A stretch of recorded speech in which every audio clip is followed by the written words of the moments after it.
All right, welcome to Dresden Raceway. I'm your track announcer, Nathan Bain, and we made this guy come all the way back again. Robert Reed Jr., long hike here, but you're back with us. No, absolutely. It's a pleasure to be here. Kids Day, right? Got the whole family with me this time. Robbie and William both excited to be here, along with my wife Megan. So excited to come out to Dresden Raceway. Beautiful spot. Nice drive, too.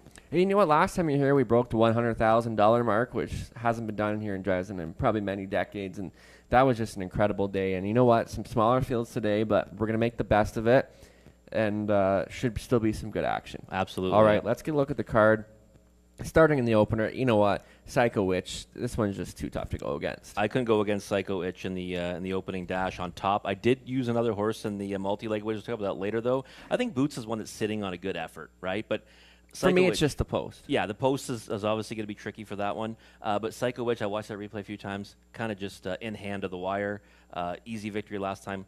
Prime candidate to double up. Yeah, the only concern is the one's got a bit early speed, but you know, with Psycho Witch just won with ease last week. Like, you know, Rob Doyle didn't even really have to ask this filly. Not at all. And, you know, he did a good job with her, just teaching her, and she got the job done. So I think she'll be possibly a single for many, I'm guessing. Oh, I'm thinking so, absolutely. We turn the page to race 2, and this is kind of a weird race to me. I mean, you got some coming from the 5/8s.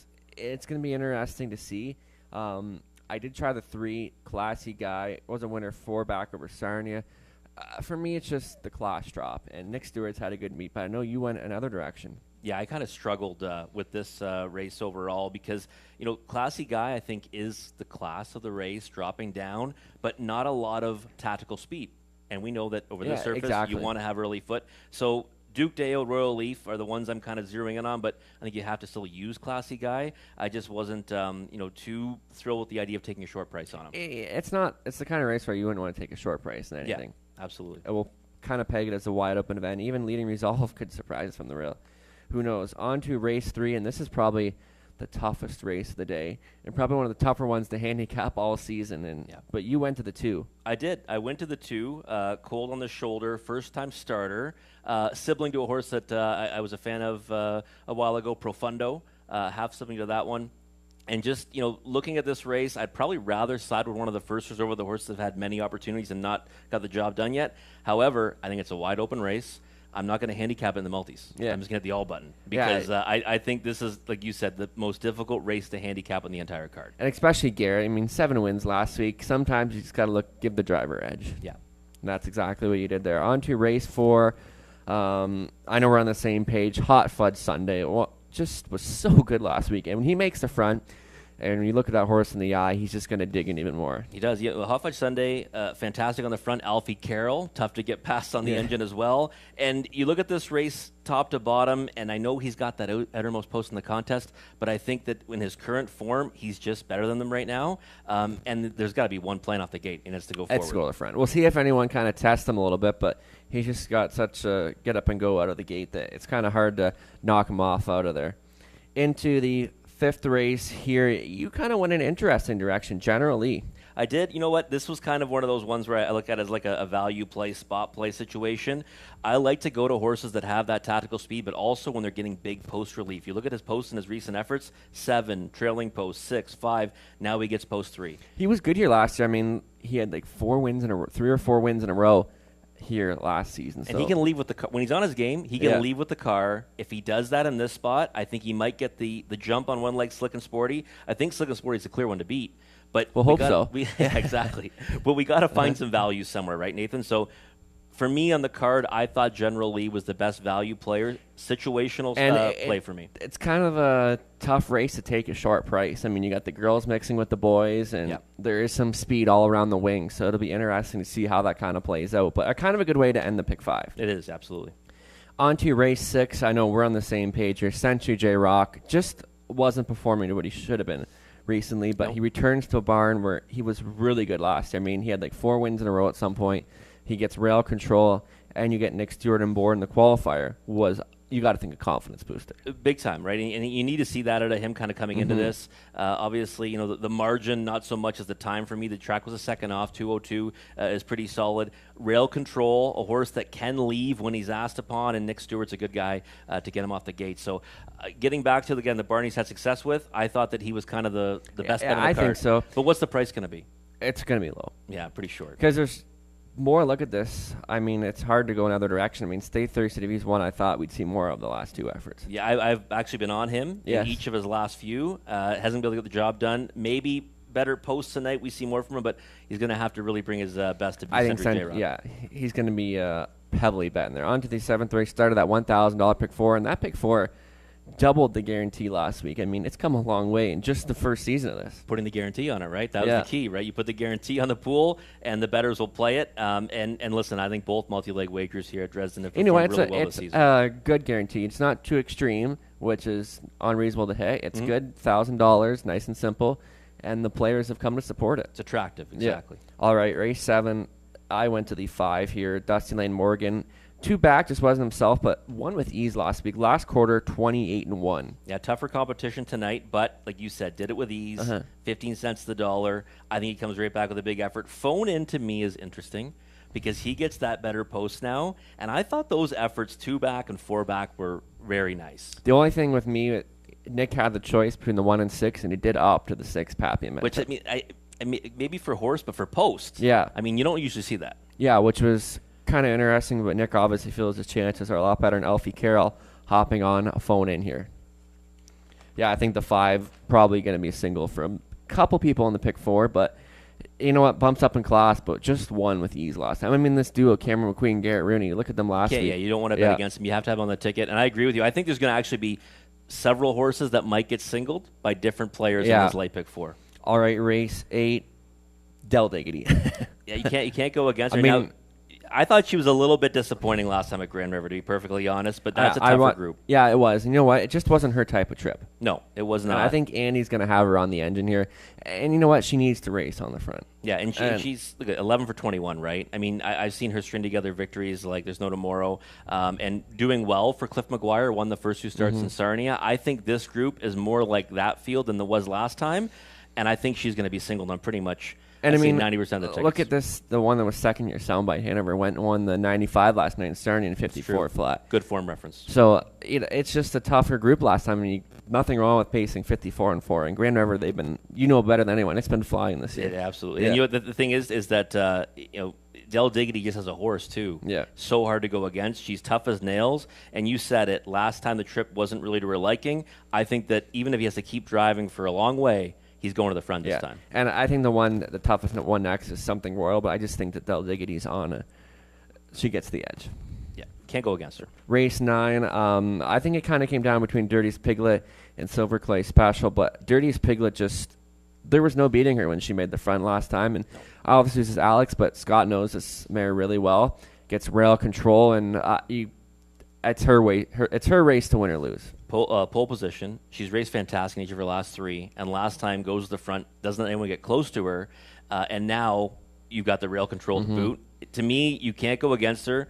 Silver Clay Special is interesting because you get that post relief, and I thought that she was racing really well before having to go to the outside of the gate. And Blueberry Crush. We just don't know what Silver Clay Special we're going to see. That's true. And same with Blueberry Crush. Yeah.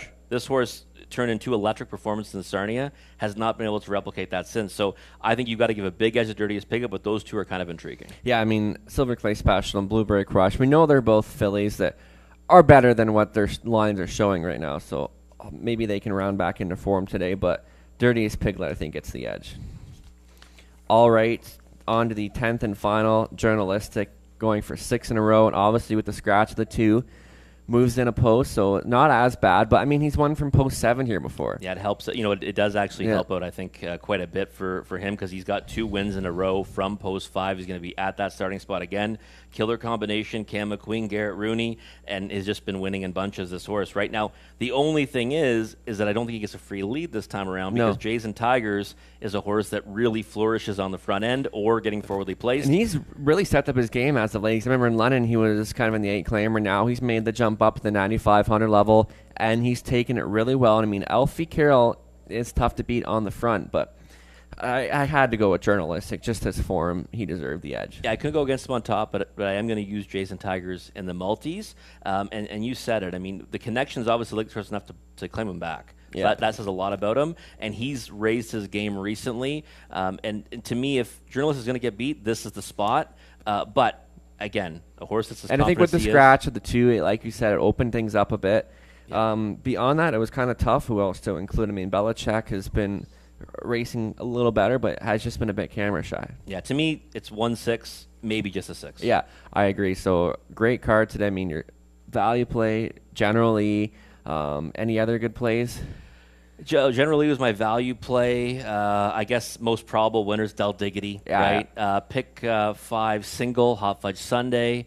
There's another one in there I'm missing, but we'll get to it when we go to the races throughout the day. I think I think short fields, some races, but pound for pound, it is still a really nice card. It is. And there's some good talent. quality horses. I mean, Del Diggity, we talked about, was one that was, she's really popular in the Claiming Series finals, and Journalistic coming for 6 wins in a row. We got some young talent today, some new horses, so it kind of makes it interesting, especially the third race. What is it? We had to go the all button, and hopefully that kind of puts some value into the pick 5. That would be nice. And I think there's some very logical horses in the sequence, but that's the race there where if you get the right horse beat or the right horse down, it can really pay. Oh, I think so. And you know what? It's like we said, small fields, but we're going to make the best of it, and there's some good quality races here. And you know what? Garrett Rooney, not in all races. I think he's off, I believe, 1 or 2 races today. How does that happen? Yeah.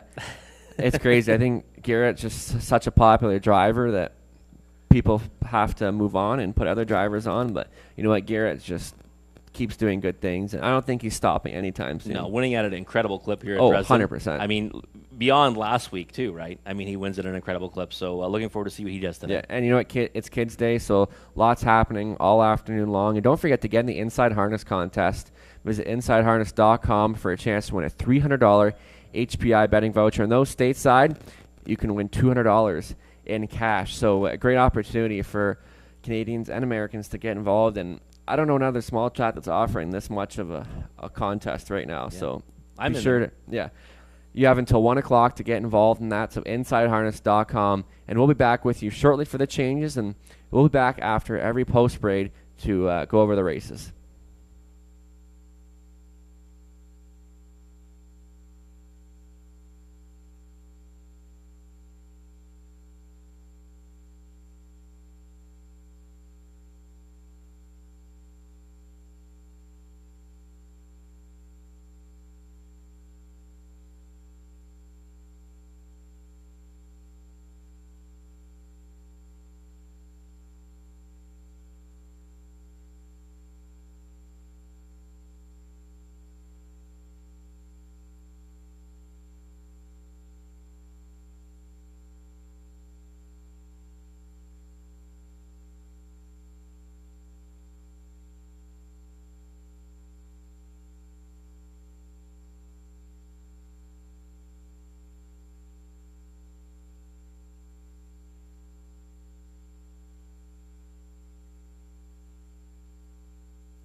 Good afternoon, racing fans. Welcome to Dresden Raceway on our annual Kids Day event. I'm your track announcer, Nathan Bain. We're about 10 minutes away from the Sunday opener. We're going to have O Canada coming up, so if you can rise if you're able to, remove your caps.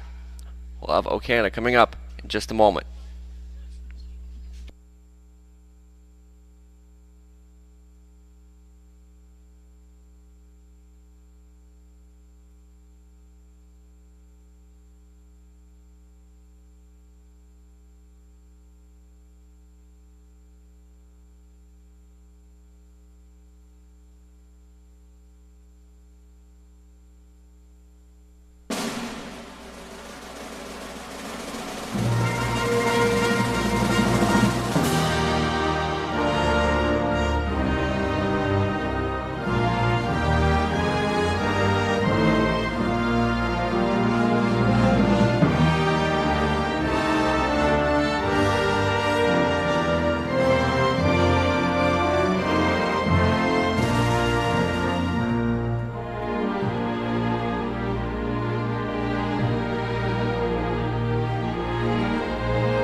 All right, welcome back. Just 8 minutes away. We'll get a look at the changes coming up. We're going to be on a fast track here, starting with the changes in race 1. Looks to be clear. On to race 2, number 2, Royal Leaf, Adam Murphy on the left. Third race. No changes. On to the 4th race, our feature event of the afternoon. That one is clear as well. Race 5, finishing off that pick 5. No changes. On to the 6th race. That is clear. Race 7 started at $1,000, pick 4. No changes in there. On to the 8th race. We are scratching the 5. Del Diggity is lane. In race 8, scratching 5, Del Diggity. Race 9, start of a late double. No changes. 10th and final. We are scratching the 2, Money on the Beach is lame. Scratch number 2, Money on the Beach in the finale.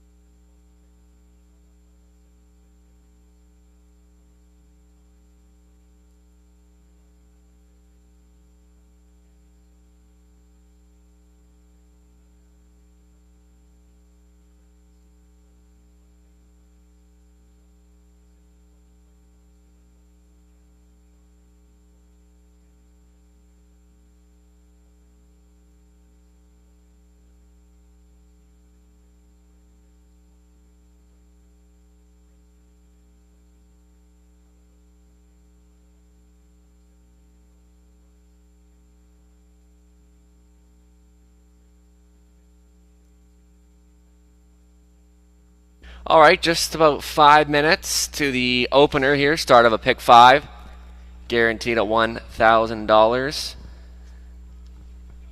Robert Reed Jr. is with us this afternoon.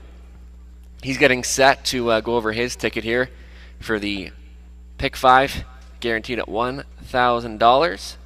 So Robert, whenever you're ready, take it away. Thank you, Nathan. Excited to be back here at Dresden Raceway for Kids Day and a fine 10 race card of harness racing action today. And there is my ticket on the screen right now. Again, the pick 5 is a guaranteed pool of $1,000. And, I really like this sequence overall. And I was going to key the 4 Psycho Itch in the opening dash, but I also use the 6 Boots. I think that one's sitting on a good effort, has been racing well. Post is obviously the concern out at post 6, but I'm going to go too deep anyways. 4 and 6 in the opening leg. 2, 3, and 4 in race number 2. Classy guy, looks like the class of the field, but I want to have a couple others in there because I don't think he has a lot of tactical speed. 2, 3, and 4, hopefully we'll get one of the better prices down. And that one, race 3, well, tough to handicap. I didn't even bother with it. I hit the all button in the pick 5. Now, there are some horses I like in that race when we get to it vertically, but again, the toughest race on the entire card today, race 3, I hit the all button. Race number 4, tough to go against the 5, Hot Fudge Sunday. Just been in such fine form lately, and we know that he likes the front end. We know that Alfie Carroll likes the front end. Even with that outermost post in the contest, I do not see them holding him off in the early stages. He's a single for me in race number 4. And then in the 5th race, we're going to go too deep with the 3 and 5. I do like the 5, Slick and Sporty. However, I just like the idea of a value play on the 3, General Lee. Tough posts in all of his recent efforts, and now he gets a better spot on the gate, and he's loaded with early speed. I think we see it today, and that's why I'm going to use him as well in that dash. And the ticket, a little more expensive than what I usually like to spend. We're going to spend $14.40 for a 20-cent ticket, but I think it's got the ability to pay, especially with that guaranteed pool of $1,000. Let's take a look at Trey Colbeck's ticket.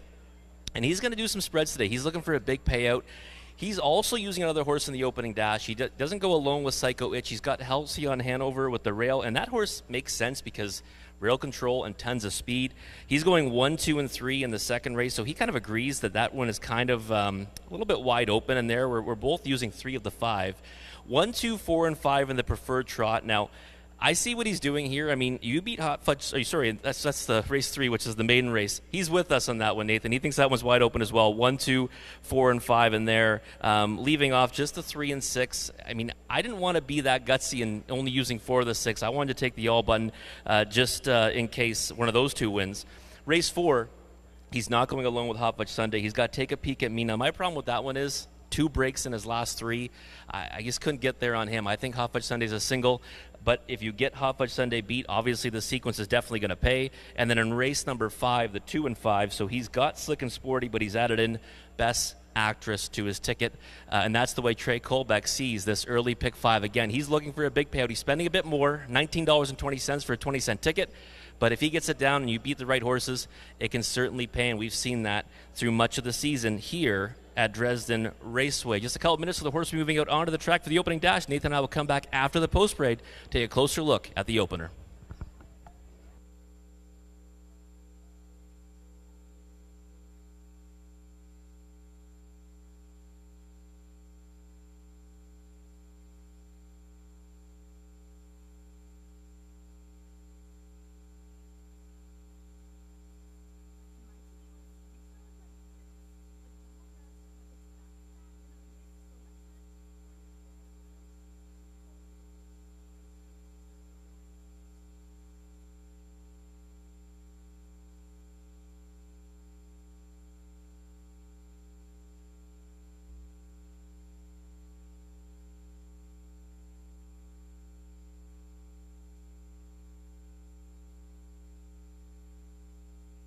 Welcome back to all our guest cappers today.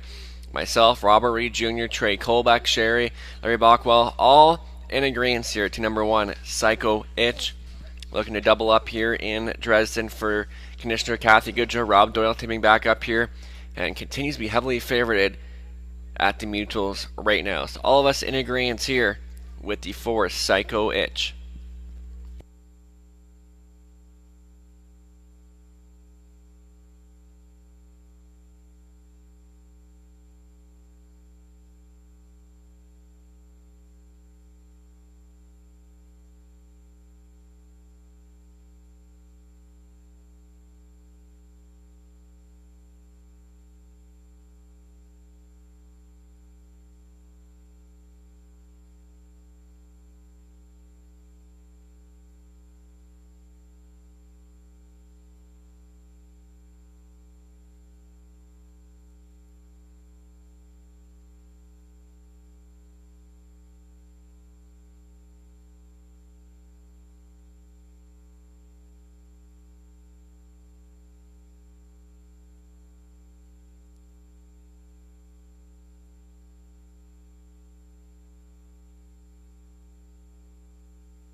First race, Pacers now on the track, set for a post parade.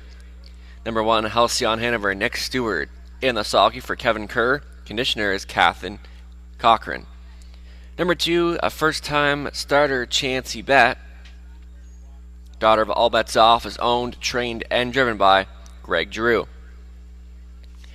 The 3 is Dally's Secret Weapon, owned by Kim Carther. Mike Carther Training gets Garrett Rooney this week.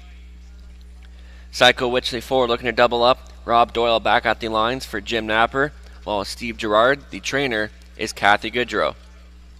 5, Dusty Boots, owned, trained, and driven by Braden Reibling. Rounding out the field is number 6, Boots, owned by Bert Moore, who also trains Andy Moore in the driver's seat. Field of 6 here for the opener win play show. Exact to try, daily double, pick 5, wagering guaranteed at $1,000, and we got Robert Reed Jr. all set. He's back with us, and great to have you back with us. We got the pregame show all done, and let's talk up some races. Yeah, it's great to be here, Nathan. Love here at Dresden Raceway. Good crowd on hand, too. It's sunny, a little bit hot, but it's going to be a great day of racing action. All right, we're both in agreement here. Number 4, Psycho Witch. There she is on the screen, and she just won with ease last time, and Rob Doyle really didn't have to ask much of her. She had the rail then, post 4 now, so Lee's kind of from the center of the gate.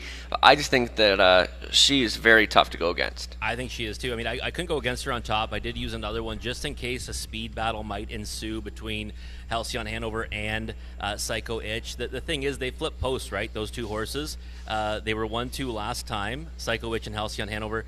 But again, I think that if she wants the engine, she's going to get it. I'm a little bit surprised that she's holding it even money. I thought she'd be one that goes off at 1-5 or 2-5 based on the price she was last time and how she raced. So we might still see that come post time. I mean, I think she's obviously going to be a hefty favorite. One singled on many pick 5 tickets. I didn't go alone with her, but I do think she's the clear one to beat. Yeah, and you know what? She was just so good in that race. But you got to look at Halcyon Hanover to the rail. And I think that's why Psycho Witch didn't take a lot of the heavy action, because Halcyon Hanover was the runner-up, did get beat by 3 lengths, but you know what? She's a filly that's been racing a little bit better her last couple outings. She gets rail control today, so she could be pushing off the wings as well.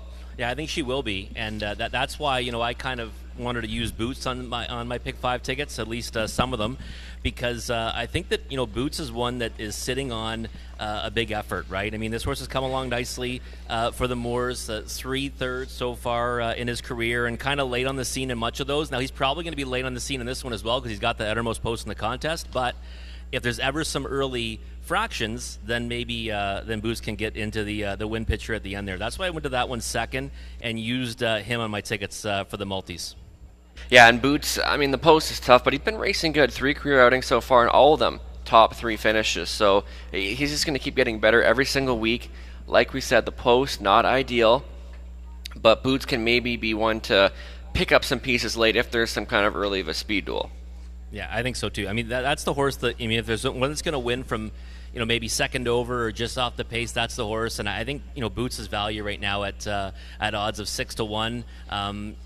Really, for me, the clear one underneath, and one that might have a chance at upsetting.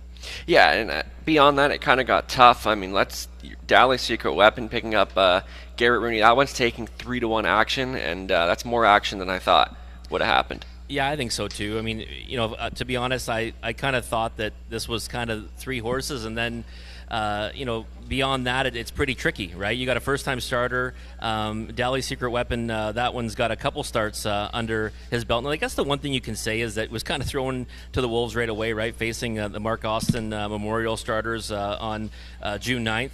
And then after that, just wasn't able to get into the race after getting away 8th off the gate. So I guess there's reasons that we might see a step forward today for that one. But I couldn't get there over top of the ones we have in the top 3. So, yeah, you know what? Halcyon Hanover is going to be an early speed threat off of the rail today. And she's been racing, like we said, she's been racing better as of late. Nick Stewart back in the bike, so definitely one worth considering. Yeah, well, the thing with her is that the trip scenario is going to work out, you would think, because there's going to be one of 2 things, on the engine or in the 2-hole behind one like Psycho Edge. Now, when I watched that replay a bunch of times, did not see, her really get into the same vicinity of Psycho Edge or at any point there was any kind of threat of that, right? So it's hard for me to think that she can stay with that one today, and that's why for a second I went to one like Boots, because we don't know maybe what the capabilities are for that one yet. So Halcyon Hanover, though, a speed threat, and ever can get to the front, then maybe can change your destiny this time out and get to the winner's circle first. Yeah, and you know what? For me, Psycho Witch, and these 3-year-old, she's just going to keep getting better every week, and you can see her in front of the grandstand. Rob Doyle's doing a great job of just keeping her nice and relaxed, and that's about the best you can do for a young rookie like her, and that win, you got to think, is a big confidence booster. So Psycho Witch, I'm not surprised, taking a lot of the heavy action. Yeah, definitely the horse that's supposed to take the support in here, and again, I'm a little bit surprised we're still seeing over even money. I thought we would see, and we still might see it. Last click, right? We see horses sometimes plummet in odds, but Psycho Witch I thought would be the one that goes off at odds on to kick it off here. I guess in exotics, if I was looking for one that might be able to, complete the trifecta at a big price, maybe Dusty Boots, right? Got a maturity edge over these. I like to go in that direction sometimes, right? Take a 4-year-old against younger horses. She faces 3-year-olds in here, and maybe Dusty Boots can work her way onto the trifecta at a big price. Yeah, and Dusty Boots right now, I mean, that's the value on the board. Longest shot on the board, and if something were to happen, you know what? She's got the experience, and that can come in handy when things get a bit tight. Yeah, first start here too, right? Here at Dresden for her. And if you look at some of the horses she's been facing, I mean, Larjon Levi's been doing great things. Now, granted, she got beat 16 lengths to that one at Clinton, but there's just some horses in her form that you see that have been doing good things. So maybe that's one you want to use in the bottom end of the trifecta. Lots of late money, though, for Dali's Secret Weapon, down to 5-2 down, Nathan. Yeah, I didn't see that coming in. I agree. I thought Psycho Witch might be even lower than she is right now. All right, starting car moving into position. Last call to wager. That pick 5 pool just shy of $1,400, so it's going to continue to grow. Last call to wager.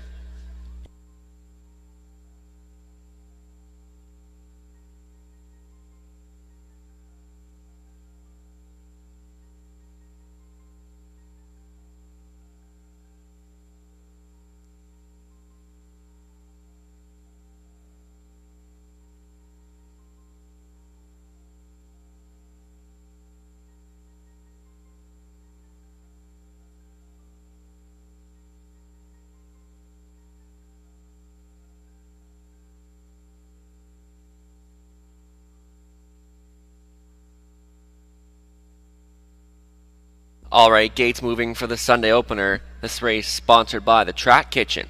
Halcyon Hanover, Chancy Bet, Dali's Secret Weapon, Psycho Witch, Dusty Boots, and Boots. On the outside, field of 6 here on Kids Day at the race, celebrating our next generation here. Starting car, picks, up speed, and they're off and pacing, pushing off the car alertly. Halcyon Hanover and the first-time starter, Chancy Bet, splitting rivals, Psycho Witch, looks to get away third. We'll see if she sits, and things got a bit tight there, but Halcyon Hanover continues to show the way. Chancy Bet is second, but gets a bit rough gated there. Psycho Witch looks to drop into third. Then we go back to Dusty Boots and parked, and they're going is Boots, and your trailer is Dali's Secret Weapon. So Halcyon Hanover, here comes a rush. And a brush now from Boots, who will sweep up now and reach the pylons for Annie Moore. So Boots has taken control as they move past the opening quarter in 30-2. Racing from the pocket, Halcyon Hanover traveling third is Chancy Bet. And on that one's back is Psycho Witch. And your back markers are Dusty Boots and Dali's Secret Weapon. Can see them all as they pace in front of us for the first time. Leading the charge here, Boots by a length and a half. Halcyon Hanover filling the pocket and traveling third. Chancy Bet, Psycho Witch now direct to the outside for Rob Doyle. Racing from fifth, Dusty Boots in your trailer is Dali's Secret Weapon. So the one to take down to the halfway point is Boots. 101 to the half, and Boots looks comfortable on a front end mission. Halcyon Hanover second. First up, challenger. Here comes Psycho Witch. Saving ground from fourth is Chancy Bet. Then we go back to Dusty Boots and your trailer, Dali's Secret Weapon. So Boots still leading the way. And here comes Psycho Witch trying to come up and take aim at the pace setter. Staying within striking distance is Halcyon Hanover. Chancy Bet looking to weigh out her options in fourth as they move past 3/4 and 131 and 2. And still, Boots still looks good. Up top, Psycho Witch trying to push the issue. House St. Hanover's third. They spin for home. Boots has company, and company's name is Psycho Witch, but Boots still there. And Boots is digging in game lane more. Not moving a muscle. This is all Boots to win it. Up for second, Chancey Bet. Psycho Witch was third. And for fourth was Halcyon Hanover. Time of the mile, 2 minutes and 4.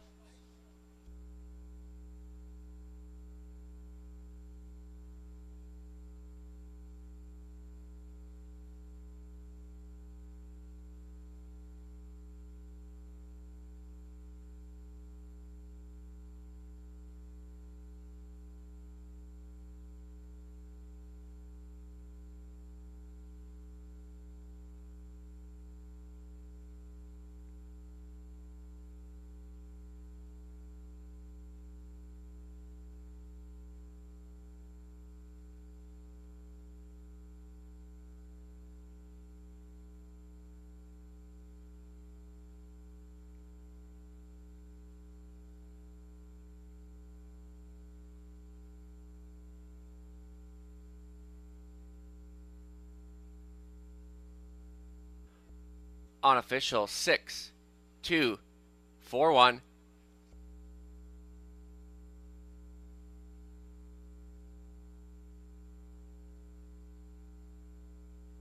Back down in front, number 6, Boots, a 3-year-old brown gelding by up front Hannah's Boy of Dee's Rosamella to Dream Away.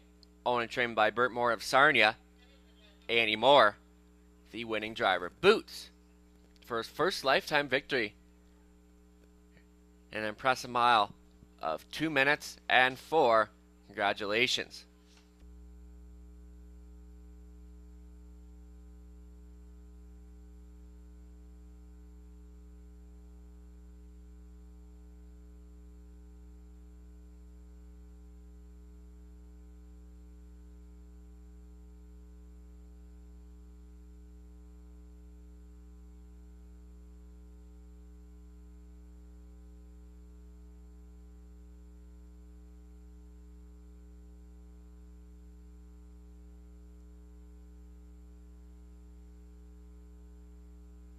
Prices are official. Boots paying $21.48, $3. Chancey Bet $23, $5.20. Psycho Witch $2.70 show. The $1 exact of $521.30. $1 try $300.40, and the 20-cent try paying $60.08. Upcoming second race, no changes on the trot. They go postward in 7 minutes.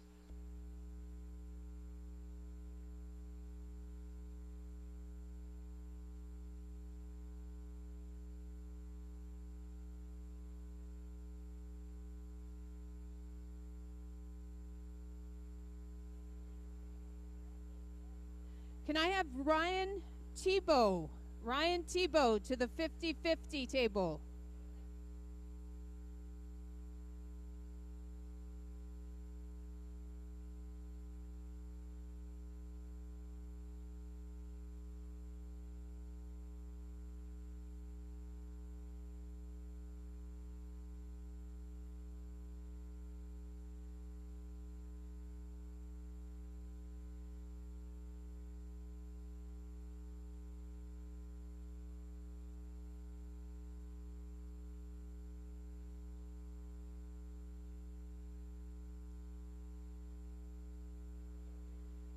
Ryan Tebow.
Race 1 rundown, Hellsing Hanover 4th, Chancy Bet 2nd, Dallas Secret Weapon 5th, Psycho Witch was 3rd, Dusty Boots 6th, and Boots was the race winner.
Trotters now stepping on the track for this afternoon's second race.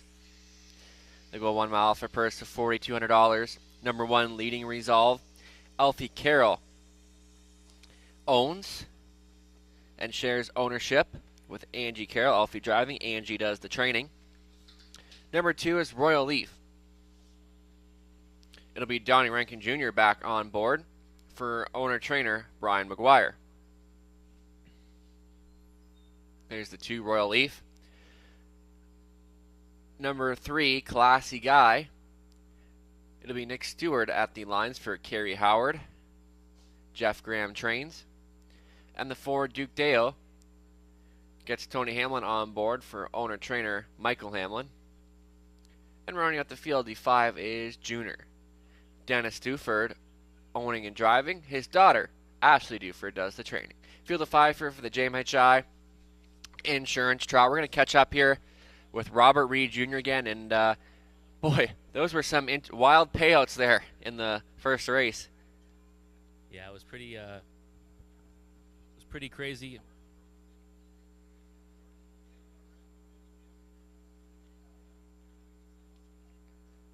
All right, we're just having some technical difficulties here, but hopefully back in a second.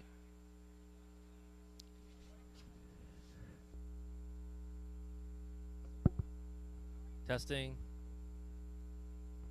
You got me, Nathan? Yeah, I can hear you now. Okay.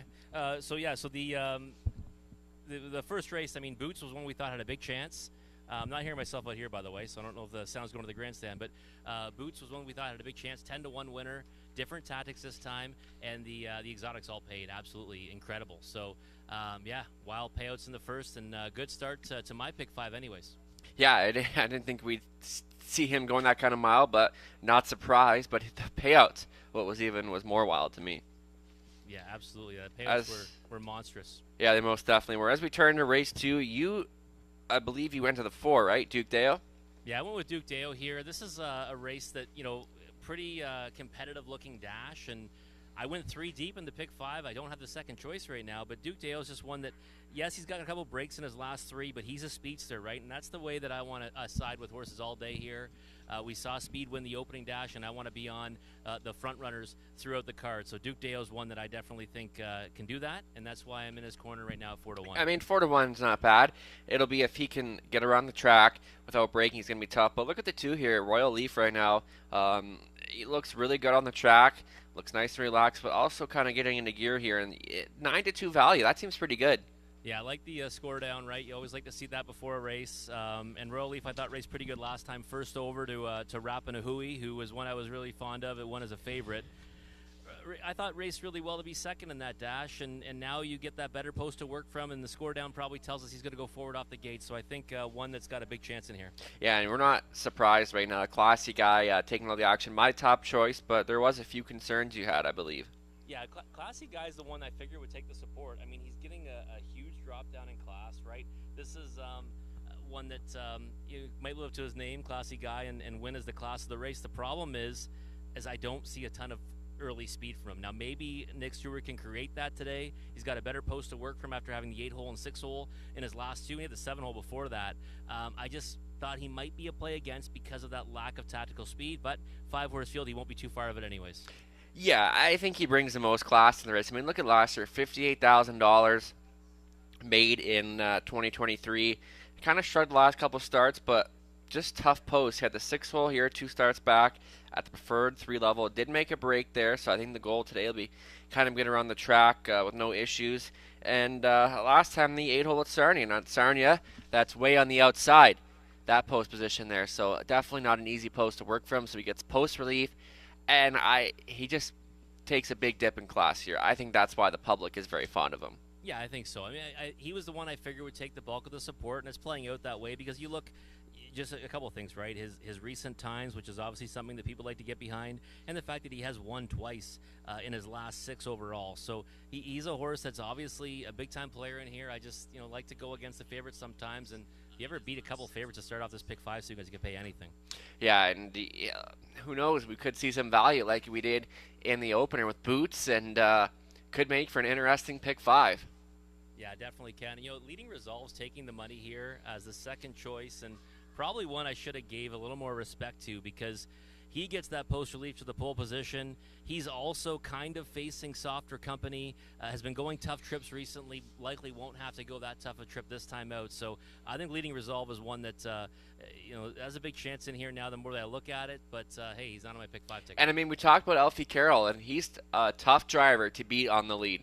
He is, yeah, and that's the thing. Leading Resolve, I mean, not a horse that I really think of as being a speedster, but he is one that can make those middle moves to the lead, and the pole position here obviously creates early foot, so maybe we see that one blast off the wings of the gate, and he's been taking money from the opening of the betting. He's 2-1 right now. Yeah, and I think the last time he had the Real Control was in May 17th at London. He got away third, finished fourth. Kind of stayed the pack, but there are some tough ones he was going against, but gets a change of scenery here. Has been racing at Hiawatha at the Horse Park in Sarnia, and a lot of them, he's faced tough company, like the likes of Take a Peek at Me, Essential Worker, working on Broadway. So I mean, he's faced some tough foes, and this is kind of a middle group to me.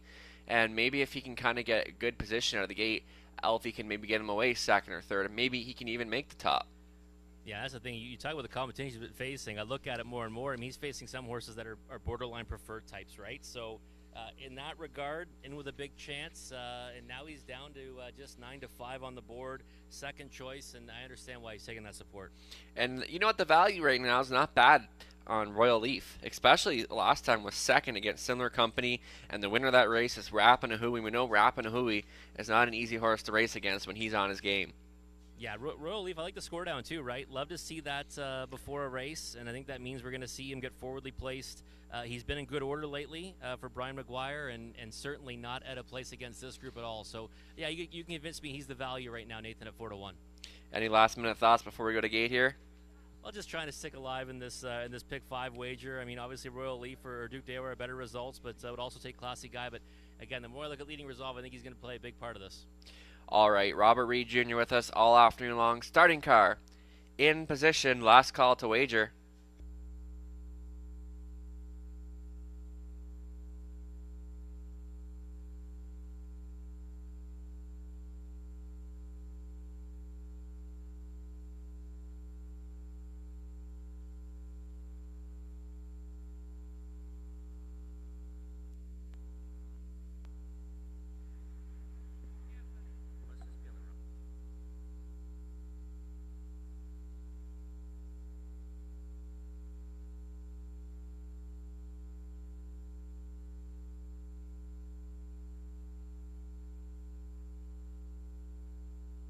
In behind for the second race, the second half of today's Daily Double. Leading Resolve, Royal Leaf, Classy Guy, Duke Dale Jr. This is the JMHI Insurance Trot.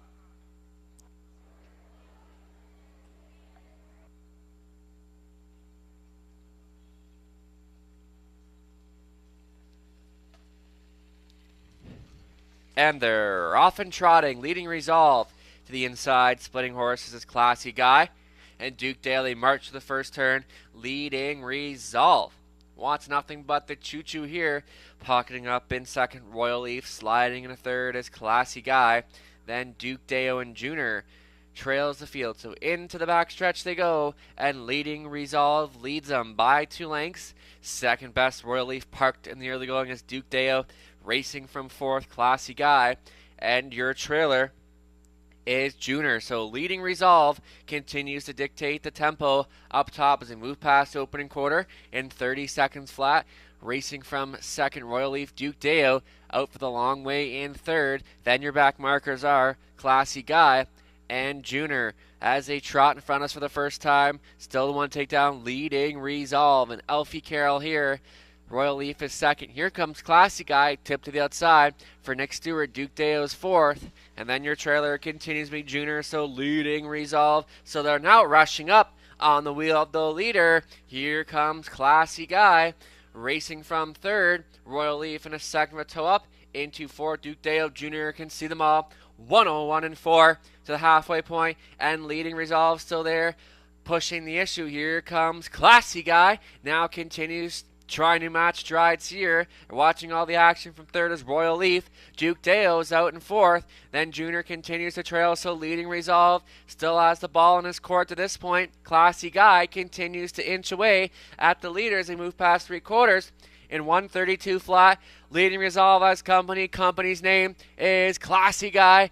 Racing from third is Royal Leaf. They come for home. Leading Resolve has led it from the get-go. Classy Guy just won't go away. Leading Resolve has found another gear that the rest just don't have. Leading Resolve will win it. Royal Leaf was second. Duke Dale was fourth. Third was Classy Guy.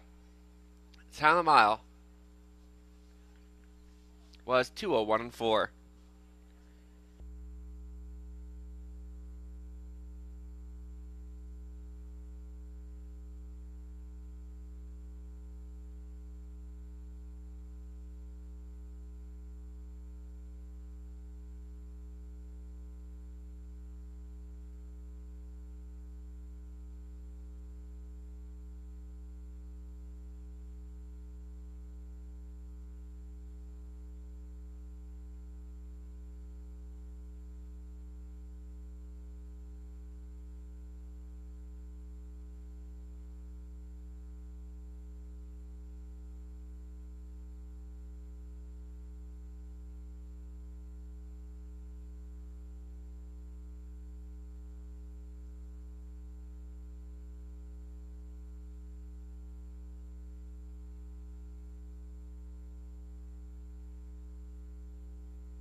Back down in front. Winner of race 2, number 1, Leading Resolve. Foregoing by Resolve out of Hudson's Yaya from Cadet. Owned by Angie Carroll, along with Elfie Carroll. Angie doing the training. Her brother Elfie Carroll and the sulky. So Leading Resolve gets his 5th victory in 2024, stopping the clock in 2:01.4. Congratulations.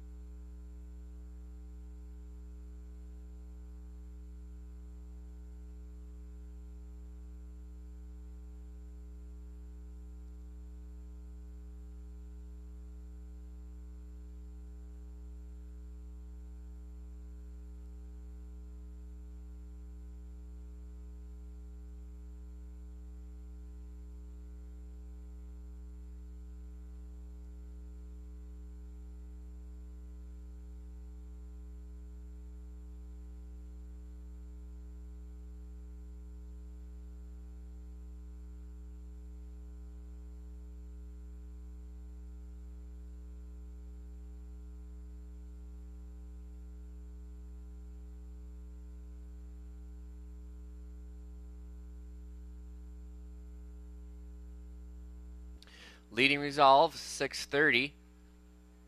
360, 210. Royal Leaf, 290, 220. Classy Guy, 210 a show. Exactor, 22.60. $1 try, $16.35. 20-cent try, $3.27. And today's daily double paying $109 and 80 cents. Upcoming third race in about 8 minutes, no changes.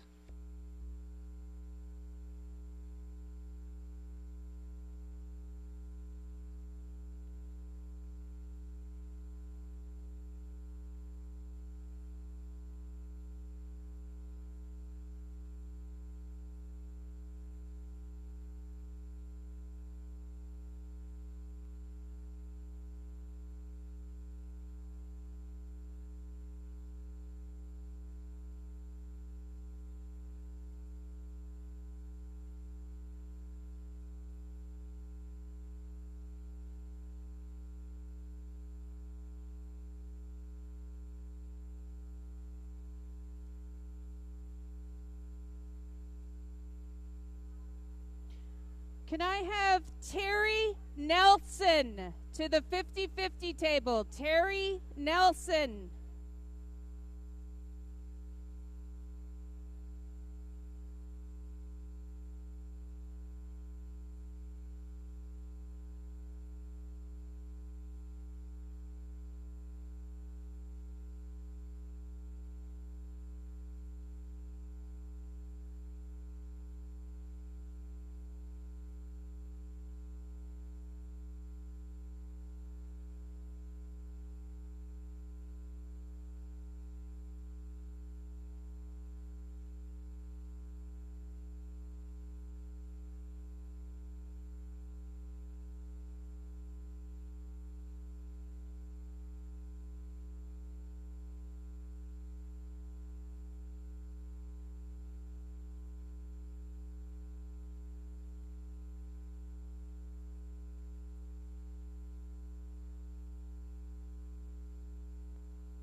Second race rundown, leading resolve, the race winner, Royal Leaf second, Classy Guy third, Duke Deo fourth, and Junior was fifth.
Now on parade for the third race, back on the pace here, the 1.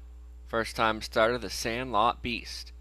Owned by Wilbur East, John Taylor, Taylor Spitzig Training, Dwayne Spitzig in the bike. Number 2, another first-time starter, Cold on the Shoulder. Owners Joyce, Doug Hastings, Mike Carter Training, Garrett Rooney driving. Number 3, Pull Your Own Strings. Owned by Megan O'Neill, Brad Moore Trains and Drives.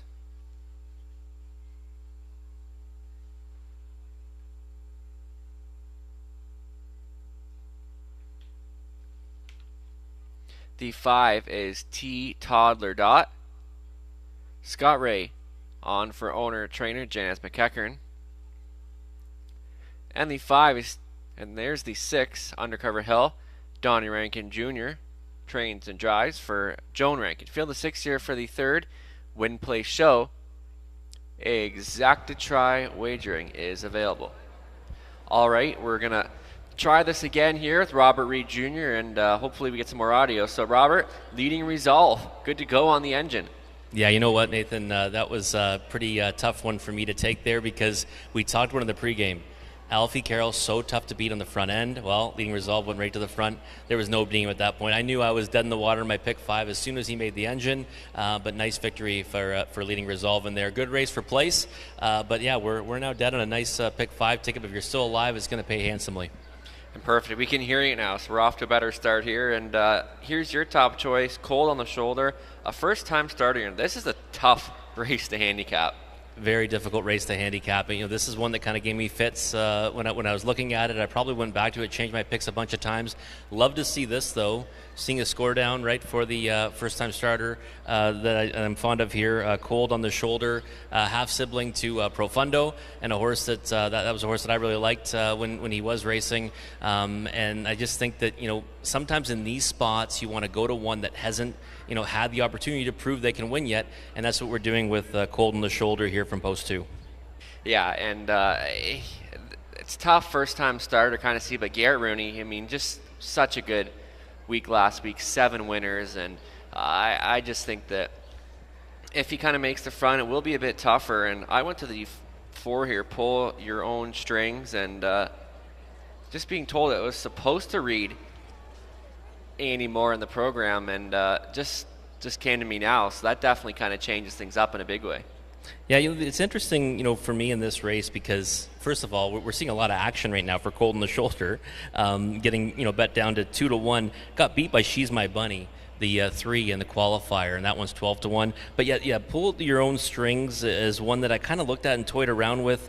Lots of chances for that one, though, to break their maiden, right? 0 for 26 in their career. And those fields at Rito, Aquinas Hanover's in one of them, and I'm really thinking that one might be a special horse. But other than that, they were probably similar to what he's facing today. So I think he's in with a chance, but Pull Your Own Strings is one for me that I think is still over bet right now at 3-1. Yeah, you know what? It's kind of a horse that needed a change of scenery. And I guess that your team were already in the winner's circle earlier with Boots in the first race, and maybe they can double up here with Pull Your Own Strings. But yeah, I'm kind of surprised that Undercover Hill's taking the action, to be honest. Well, Undercover Hill's interesting because the thing is that you're 0 for 47, 0 for actually 48. There was actually a start at 2 as well. So 0 for 48, but it's hit the board with incredible frequency.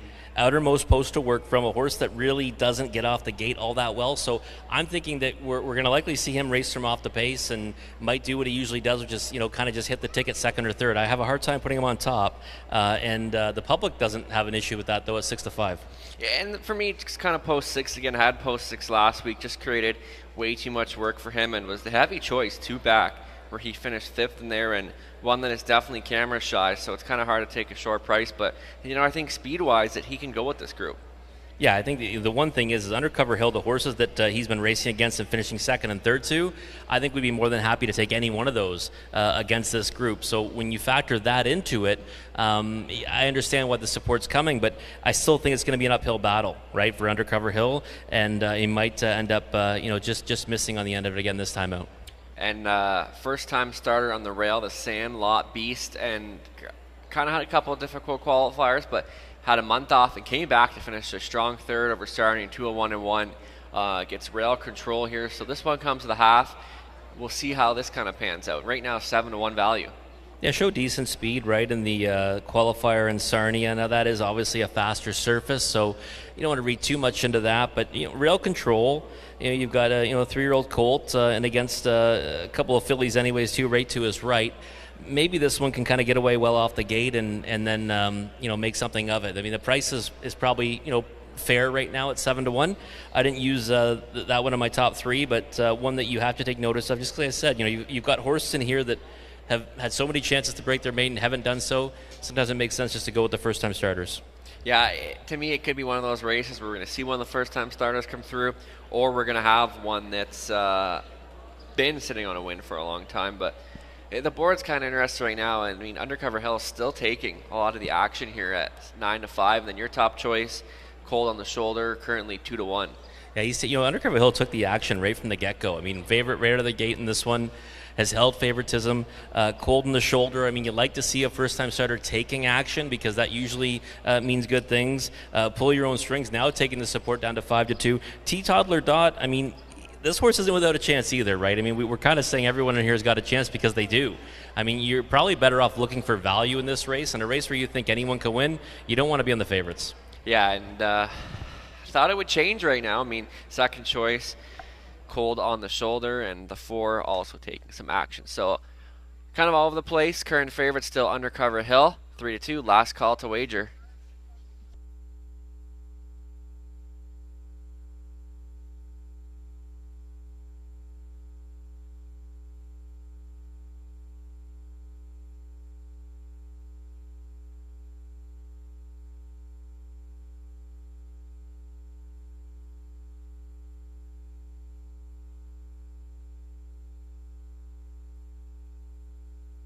Gates on the upper turn for the third race. Foodland Drives and Pace, the Sandlot Beast, Cold on the Shoulder, She's My Bunny, Pull Your Own Strings. Toddler Dot, Undercover Hill on the outside. Post time for the third.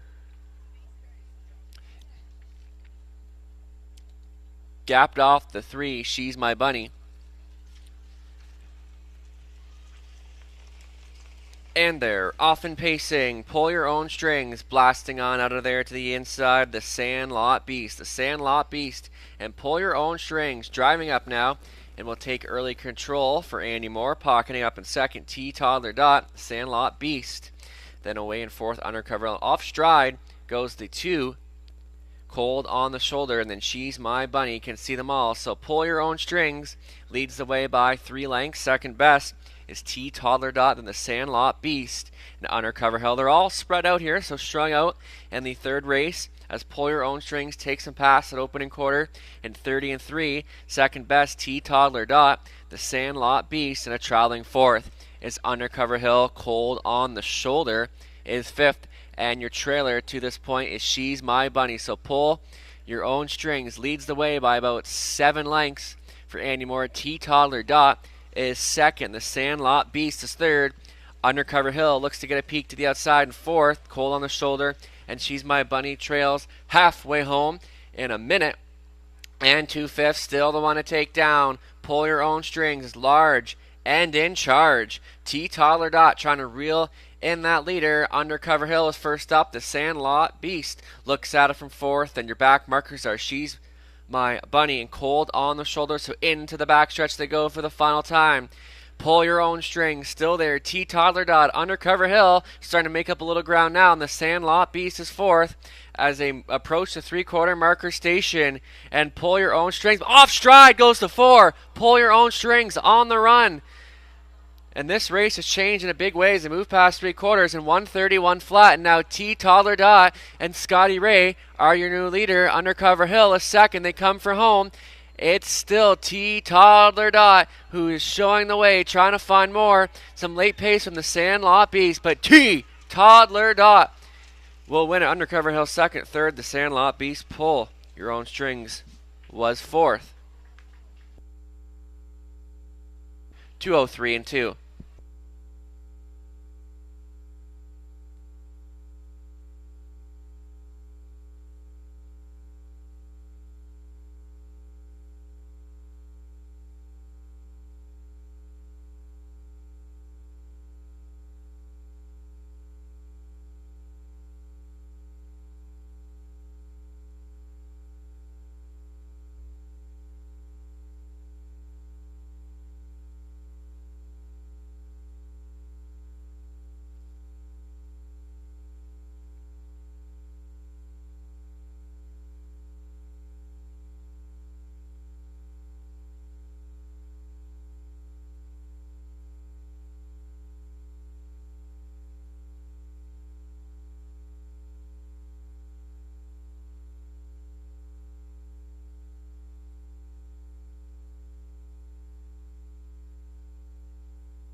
On official 5, 6, 1, 4.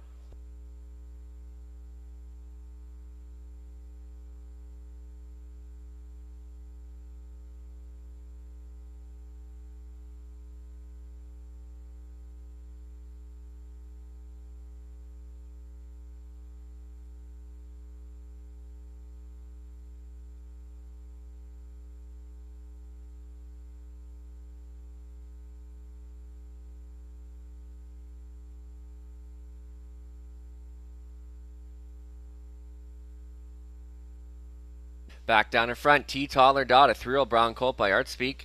Merdias surprised at a Bono, shade owned and trained by Janice McEachran of Elvinston, Ontario. Scott Ray on for the winning drive. T. Toddler Dot breaks his maiden here today, stopping the clock in 2:03 and 2. Congratulations.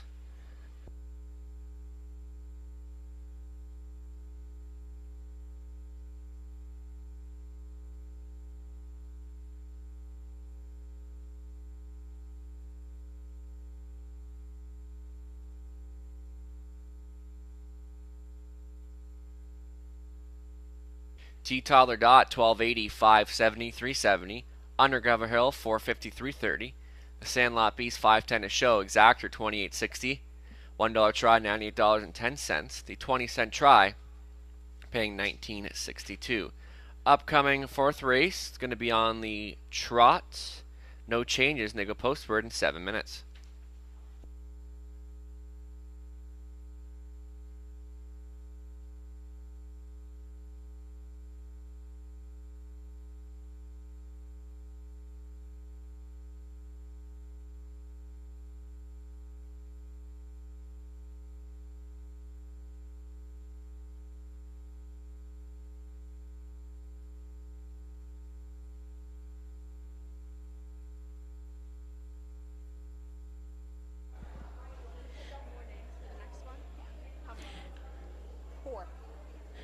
Can I have... Whoa.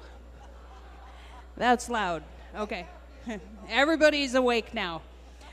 Can I have Wanda Woolman to the 50-50 table? I also need some children up to the 50-50 table. I need Nora Lapp, Wilder Babcock, and Madison Robinson to the 50-50 table.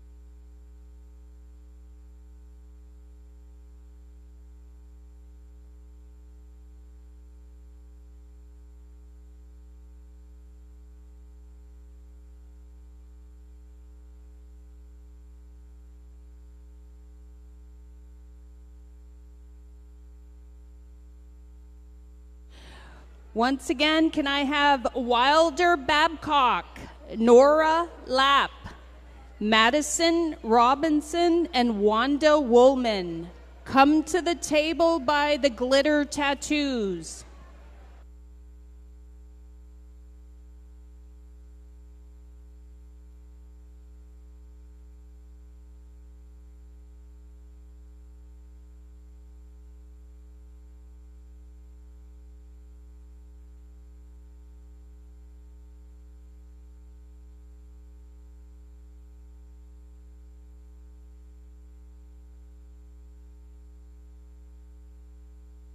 Third race rundown, Sandlot Beast third. Cold on the shoulder, sixth. She's by Bunny fifth. Pull your own strings fourth. T. Toddler Dot was the race winner, and Undercover Hill was second.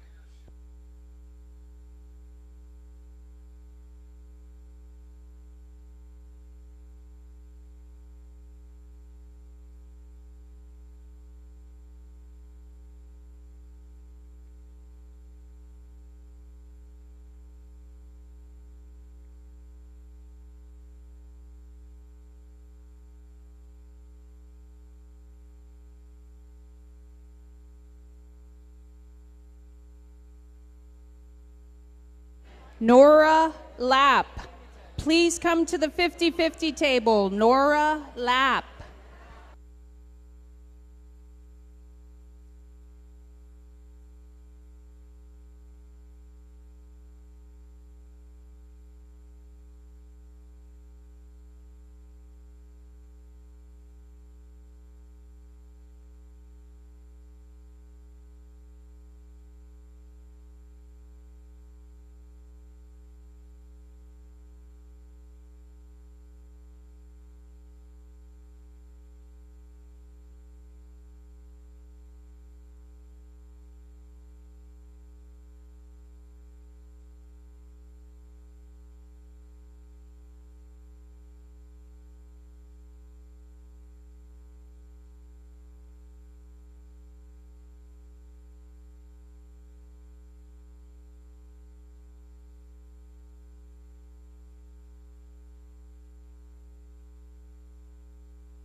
On the track for the fourth race, led by the 1, Kilmartin Dreamer, Dennis Duford on for Betty McKinnon, Ashley Duford trains.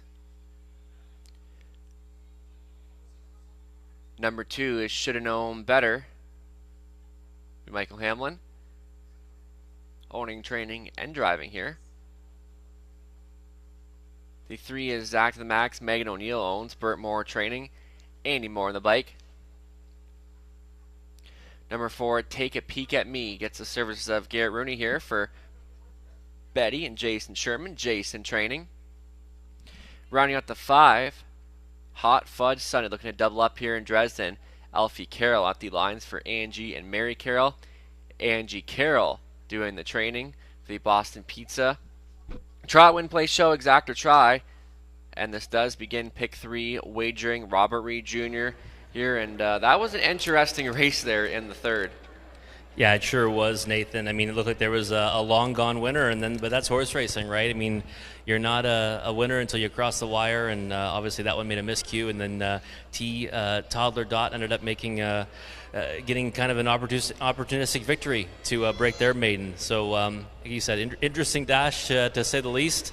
But we thought that one was kind of one that was wide open, and it ended up playing out like that after the break and stride from the leader. Yeah, definitely making the pick 5 interesting. As we turn the page here to the 4th race, I know we're on the same page, Hot Fudge Sunday, and why not? I mean, this horse is just tough to beat on the engine. We've seen Angie and Alfie. They teamed up earlier with Lead and Resolve. I don't see why they can't do the same thing here. Yeah, so tough to go against Hot Fudge Sunday here. But a couple things, right, for him.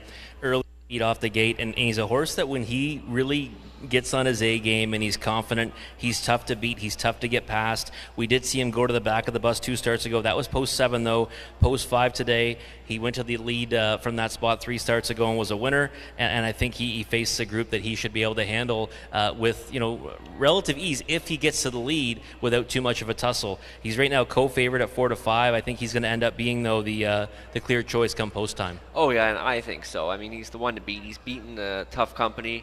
And next to look at the 4, Take a Peek at Me taking the action. I mean, this one made a break last time at Clinton, was against much easier company, then bounced and rallied back after the miscue to win the race and picks up Garrett Rooney. And it was a big effort. I mean, you got a horse that breaks a break behind the gate, makes a big recovery to win at 5 cents to the dollar, so he was supposed to win in there.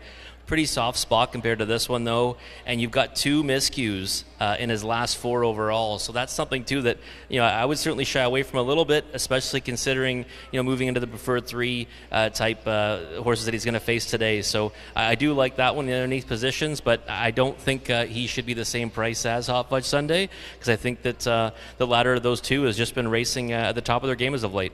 And yeah, that does concern me a little bit, the 2 miscues, but I think if he can stay flat in this mile, he can go with this group. I mean, we've seen him take on some tough company to finish 3rd this year, to Cena Magician on London, race against the likes of the Great Reset.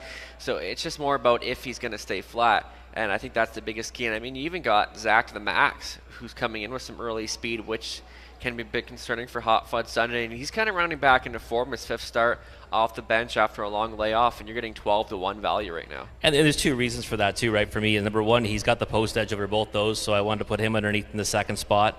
Number 2, he's also a sure-footed trotter, right? Doesn't make many miscues. He was 2nd to Hot Fudge Sunday last time, and I think he's one that can get off the gate, maybe just maintain his position, and that's all you need sometimes here at Dresden Raceway is to kind of land in the 2-hole or a spot like that and just fend them off for that spot come the wire. So I think that you want to split the favorites. I mean, it's no fun to go favorite in exacta. So for me, it was putting Zach to the Max to right in the same spot he finished last time at around the same odds right now. Well, now he just dipped down to 9-1, but 22-1 last time. He'll be 3rd choice again today. Yeah, and I think so. I mean, there's not a ton of a little bit of speed. Should have known better. Had a little foot off the gate. Finishing 3rd last time. I just think Hot Fudge Sunday gets the edge over those ones. He's beat those rivals no problem the last couple of weeks. You should have known better as a horse too. I mean, he can certainly throw his hat into the ring here, and maybe he gives them fits off the gate, right? Because he can leave with the best of them. There's no doubt about that. Inside draw as well. I mean, he's an overlay right now on the board, but for me, a player underneath somewhere, maybe bottom end of the trifecta if you want to try to sneak him in there, because he's one that should probably just leave and sit, and if he sits a favorable enough trip, he can get a big piece of it. And yeah, I think should have known better and can get out of there. And Kilmartin Dreamer's not a crazy amount of lever, but you know what? I think should have known better does have the early speed, and he's tough to beat on the engine. I mean, we've seen him compete against Hot Fudge Sunday and beat him. and the post edge is the biggest thing. But I just think Hot Fudge Sunday is just in such good form right now, which makes him very tough to go against. Yeah, I think no matter what happens, Hot Fudge Sunday is just going to try to, assert his recent dominance on them in the early stages and try to forge his way to the lead, whether it's easy or maybe a bit mixing. I think he ends up there, even from side starting spot. So, again, for me, I can't go against him, and I think he's actually kind of value right now at even money. And I mean, we look at Take a Peek at Me. He's not really much of a lever. Like, obviously winning last time, which is pretty impressive to make that miscue and then rally back up to get the job done. But this is a bit of a step up in class. Yeah, and coming from the back against one like Hot Fudge Sunday is not going to be as easy as that task was, right? I mean, that's the kind of a bottom type trotting class. He kind of had worked his way down there after some, unfortunate break and stride 4 back, and then finishing 4th 3 starts ago. So, I mean, I don't think he can make that move against one like Hot Fudge Sunday, but you never know. I mean, the short field certainly helps his chances. Any other value you see on the board right now before we go behind the gate? What's that? Any other value that you see on the board? I mean, for me, it's just going to be to maybe split those two, right? I think that's really what you have to do here to make any value in this race. If you play them both in the 1-2 positions, it's not going to pay. So I'll try to split them with Zach to the max, or maybe even the 2 should have known better. All right, here we go. Race 4 behind the gate, our featured event of the afternoons. Preferred 3 trotters. This is your last call to wager.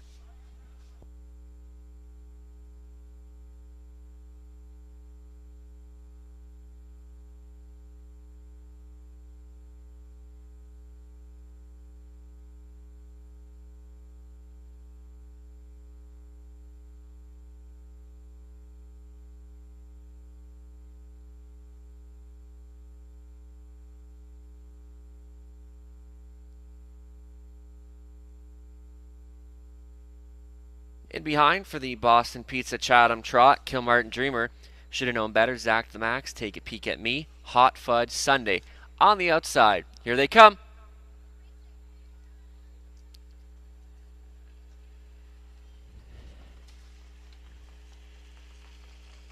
And they're rough and trotting. Zach to the Max blasts off the wing, splitting rival. Should have known better. And Kilmartin Dreamer. So Zach to the Max and should have known better. And an early speed duel here. And Zach to the Max now having a bit of a tough time here. Should have known better. Says, not happening, buddy. Should have known better. Wants the engine. And should have known better. We'll carve it out here. Pocketing up in second. Zach to the Max. Racing from third. Kilmartin Dreamer. Away and forward. Take a Peek at Me. And Hot Fudge Sunday will have to do it from the back of the field today. So should have known better. And Michael Hamlin takes him up to the opening quarter in 29 and 4. Second best. Zach to the Max. Traveling out of third. Kilmartin Dreamer. Your back markers are Take a Peek at Me. And Hot Fudge Sunday can see them all as the trotters coming in front of us for the first time. And in the driver's seat thus far, should have known better. Who leads him by a length and a half. Your pocket sitter is Zach to the Max.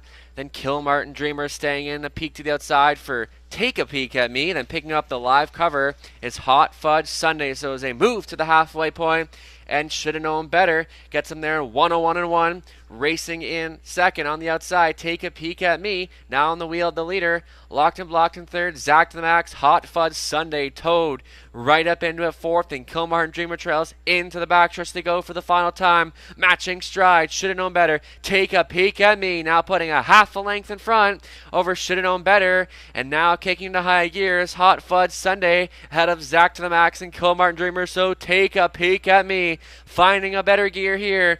3/4 and 1, 31-1, 30 seconds in the third panel, and Hot Fudge Sunday is turning up the heat right here, right now. Take a Peek at Me. Hot Fudge Sunday keeps on coming on the outside. They come for home, and Hot Fudge Sunday, but Take a Peek at Me, not done yet. They're still going at it. Take a Peek at Me. Hot Fudge Sunday. Take a Peek at Me wins it. Hot Fudge Sunday second. Zach to the Max was third. Take a Peek at Me. 2 minutes and 3. Rooney for Sherman.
Returning down in front, Take a Peek at Me, 2 in a row. He is a 5-year-old brown gelding by Trixton out of the Maritime Peakers out of Cadabra, owned by Betty and Jason Sherman. Jason Sherman doing the training, Garrett Rooney on for the winning drive. Take a Peek at Me for his 5th victory in 2024 here for Team Sherman. And he stops the clock today in 2 minutes and 3/5. Congratulations to the connections of Take a Peek at Me, 2 in a row.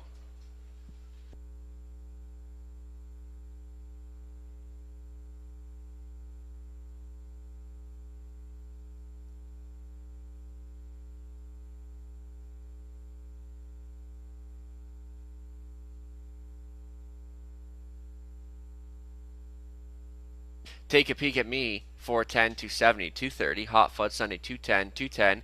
Exact Max, 260 show. Exacta 720, $1 try, $8.10. The 20-cent try, $1.62. Upcoming 5th race, no changes, will be on the pace.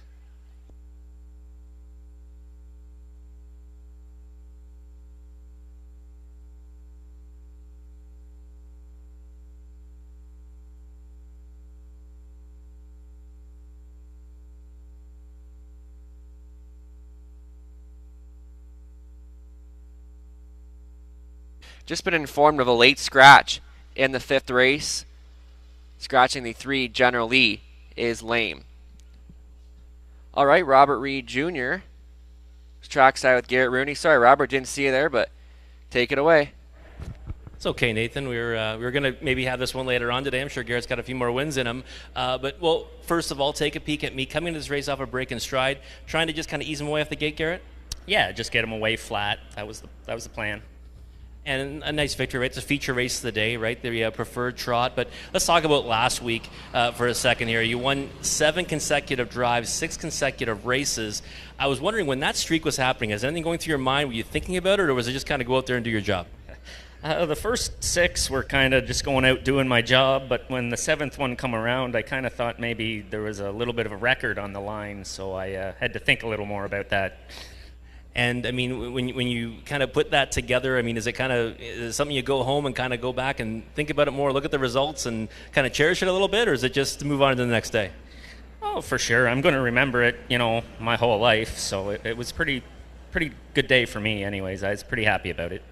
And right now you're dominating, obviously, the driver's standings here at Dresden Raceway. You're winning at an incredible clip. And driver's title certainly looks like a lock at this point. Missed a little bit of time, too, during this race meet. What do you attribute the success to here?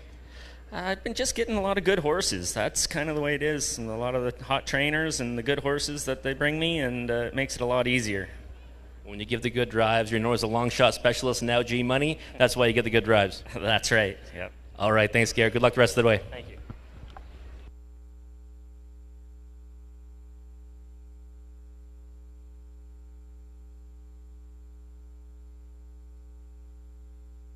Fourth race rundown, Kilmartin Dreamer 5th, should have known better 4th. Zach the Max 3rd, Take a Peek at Me was the race winner, and Hot Fudge Sunday was 2nd.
I'm going to call a few names here. Ella Myers, Delaney St. Dennis, Aiden Timmers, Hudson Parrish, Connor Cranbrink, Walker Gibson, Blake Beatty, and Macy Dixon, as well as Doug Turner. Come to the 50-50 table, please.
Now coming out for the fifth race, 8,000 claimers, 1,500 last 5, Fillies and Mares, 1875, led by the 1 full race cam. Gets Scott Ray on for Pam Loomis. On Bill Kirkpatrick's Mike Rogers trains. Best Actress, the 2, gets Rob Doyle on for Lisa Stewart. The trainer's Ryan Stewart. 3 is out, number 4, Pat Wears the Pants with Tony Hamlin. For Deanna Spitzig, the conditioner's Taylor Spitzig. 5, Slick and Sporty, no line to be announced. It'll be Donnie Rankin Jr. back on for Gary Bickford. The trainer is Dave Bain. Number 6 is Sweetest Hustle with Nick Stewart on for Daryl Curry, the trainer Doug Curry. Rounding out the field, number 7 on Impulse, Andy Moore at the lines for owner-trainer Tom Bain. Scratch down a field of 6. This race sponsored by McKellar's Flowers and Gifts. Win Play Show. Exacta Try. Superfecto Wagering. Back here with Robert Reed Jr. And take a peek at me. No quit in that one, was there? No quit at all, and take a peek at me there, Nathan. And you know what? Not the way I thought the race was going to go at all. I mean, take a peek at me went back off the gate like was expected. So did Hot Fudge Sunday, and then I still thought Hot Fudge Sunday might prevail off journey behind him, but just was not meant to be for that one today because Take a Peek at Me was just too good. Garrett Rooney, right? I mean, he gets it all out of them, and another victory for G Money. Yeah, a great effort there by Take a Peek at Me and taking nothing away from Hot Fudge Sundays. But turn the page here, and Generally, your top choice is Scratch. So opens things up for you. Let's get a look at the 5 here. Slick and Sporty. Now making his 4 start off the bench, was better in that latest start. Yeah, I think that Slick and Sporty now becomes kind of my clear choice on top, right? I already thought that he was the one to beat in the race, and that's why we were kind of going price shopping with General Lee. That one scratched, and Slick and Sporty, again, I think kind of one that looks like he's sitting on a win, right? 4th start back and a good third last time in Sarnia to Fear the Dice and Pain for President. Fear the Dice came right back to win last night and won a huge mile. Yeah, at was Hiawatha. it 54-2 or something? Yeah, it was huge. I mean, a horse that I didn't have anywhere last night. He beat me out of all my pick 4 tickets, but he raced tremendous in victory. So I think that form reference is just another further reason to like the chance of Slick and Sporty here, but that's why he's 8-5. Yeah, and he just needed a couple starts after a long layoff. And number 2, Best Actress, 7-2 on the board right now, and kind of post relief. Had a 5 and 6 home latest. Maybe she can get closer up here. And I think if the trip kind of works out, she could be one to surprise us. And I think she will be. She's a horse that again she creates speed when she gets an inside draw, and I've seen her do good things in the 2-hole or even trying to chop it out at times. And I think again, the kind of just a good spot for her, right? To maybe get forwardly placed and sit a trip, and then maybe make some noise in the stretch. Again, I wouldn't typically be able to put her up against one like Slick and Sporty, for the win position, because she is a mare against the boys in here, but I think she's more than good enough to get a big piece of it. Yeah, I think if there was one that beat Slick and Sporty, would be the 2 Best Actress, and I think the prices are kind of along the lines of what we thought it would be. And beyond that, you got full race cam taking some action, but you know what? He just doesn't have a ton of gate speed coming off the rail, but we'll see if that changes today and gets familiar hands of Scott Ray. Yeah, I guess the hope for a full race cam, I think, has to be just that starting spot can kind of give him a little more of a push off the gate, right? But he's had the rail before and not gotten away very well, and that's what my issue is with him in here. I mean, we saw horses come around them in the last race, but I mean, obviously that was the 2 best horses in a preferred trot, and I think that speed's still going to be the place to be all day. Full race cam for me is one I think you have to have in the bottom end of the exotics, but I just have a hard time putting him on top, even though it is probably a better spot for him, but just that lack of tactical speed is the problem. Yeah, that is concerning. And how about number 6 here, Sweetest Hustle, one that is camera shy this year. Kind of why I didn't put her that up close, but was better last time. Gets Nick Stewart in the bike for a 3rd time. Yeah, this one actually gets bumped up to be my second choice in here, Nathan, and I actually thought she raced tremendous last time. She kind of had, to me, the livest legs on the end of it. I mean, she had the trailing post, got away 4th off the gate, took a bit of a shuffle, and then came, on nicely, I thought, for the show spot at 22-1, and kind of showed that she was ready for better things to start before that. Kind of a polarizing horse for me, because I do remember her being kind of camera shy, throughout her career, and she's 0 for 16 this year, but she's got 5 wins last year, and she hit the board in 20 of 38 starts, so maybe she's coming in the right direction. She can get a big chunk of this, but she's also taking support at 5-2. Yeah, I'm not surprised she's taking the action, because she was a lot better last week. Like we mentioned, camera shy this year, but 5 victories last season, so you know what? She's better than what she's showing, and maybe that can change today. Yeah, and I think that's really the angle in playing her. I mean, I don't think I could actually bet her at 5-2, not to win anyways. I mean, use her underneath for sure. But again, you're betting her on speculation that she's going to take another step forward off her latest 2 efforts. And like I said, the last one was the best one I've seen from her in a long time. Yeah, obviously a tough post, but with the scratch, it kind of makes it a little better for her. But again, I was kind of hoping somewhere around the 4-1 range. Yeah, I think. I mean, I guess before the scratch of General Lee, I'd be hoping for 4, 5-1, 6-1 in that range. To be honest with you, Slick and Sporty's not a bad price at 2-1. I thought that we're going to see this one get kind of hammered down. I mean, if for anything else, the time of his mile last time. Now, I'm not a big advocate of betting the fastest time last time, and that was also over at Sarnia, but I thought he'd take a lot more support in here because I think he kind of jumps off the page. But right now he's holding it 2-1. Yeah, and he kind of seems to be rounding back into form. And it takes some time after a long layoff to kind of find that form that they're used to, get back fit again, and usually around the 3rd or 4th start, horses are much better. Yeah, he's this is kind of the point where you would think now we're going to see his best, right? And 4th start back, trending in the right direction. I mean, it should be all systems go today, and 8-5 is not the worst number on the board. All right, starting car in position here. Last call to wager, race 5, favorite 8-5, the 5, Slick and Sporty. This race sponsored by McKellar's Flowers and Gifts.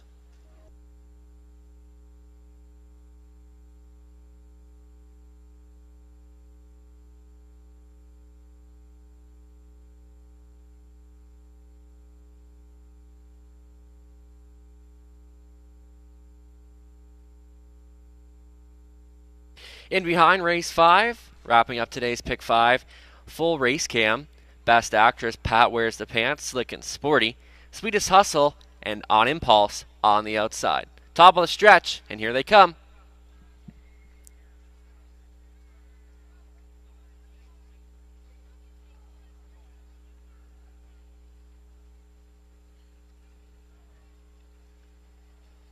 Race number 5, picks up speed, and they're off and pacing. Best actress, Slick and Sporty. They all leave out of there now as they work to the first turn. Best actress, and on the outside, Sweetest Hustle. As they work to that first turn, Sweetest Hustle charging up now. And they're going to tussle over the lead here, but Sweetest Hustle will now be released. Best actress gets away second. Full race cam is third. Then the choice, Slick and Sporty's fourth, and a give and a go. Best actress now sweeps up to take control for Rob Doyle. Sweetest Hustle on hold in second. Full race cam will travel from third. Slick and Sporty weighs out his options in fourth. And your back markers are Pat Wears the Pants and On Impulse. Can see them all as they pace in front of us for the first time. And in the driver's seat here is Best Actress 29-2. Was that opening quarter here. Your pocket sitter, Sweetest Hustle. Then comes Full Race Cam, and Slick and Sporty continues to roll with it from 4. So Best Actress continues to show the way here. Sweetest Hustle is second. Full Race Cam is third. Slick and Sporty continues to race out of fourth, halfway home. In a minute and 1, still the one to take down is Best Actress, and Rob Doyle stalking in second is Sweetest Hustle. Full Race Cam is third. Slick and Sporty will need to do more out of fourth. Then comes Pat Wears the Pants, and On Impulse trails the field. So Best Actress still leads the charge. Second best, Sweetest Hustle. Full Race Cam is third. Slick and Sporty races out of fourth. Now as they move to the 3/4 marker station in 1:30 flat, Best Actress still the one to take down. Sweetest Hustle is second, battling on for the show spot. Full Race Cam and Slick and Sporty as they come for home, and Best Actress has led it from the get-go here. Sweetest Hustle is second. Best Actress, Sweetest Hustle is coming on, but it's all Best Actress to win it. Sweetest Hustle second, Slick and Sporty third. On Impulse was fourth.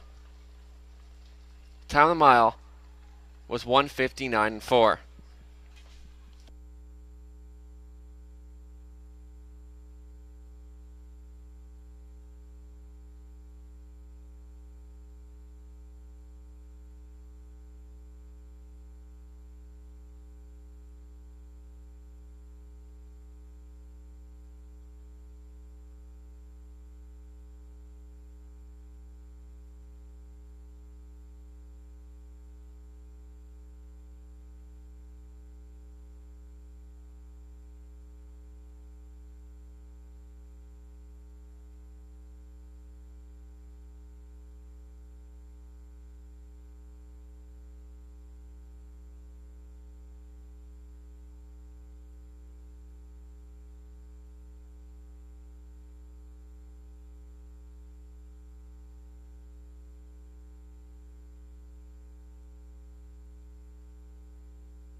Back down in front, the winner of the 5th, number 2, Best Actress, a 4-year-old brown mare by Better Than Cheddar. For the mare, Red Carpet Queen out of Western Hanover, owned by Lisa Stewart. Trained by Ryan Stewart, Rob Doyle, the winning driver, Best Actress. For 3rd victory of the season, matches her season's best of 159.4. Congratulations.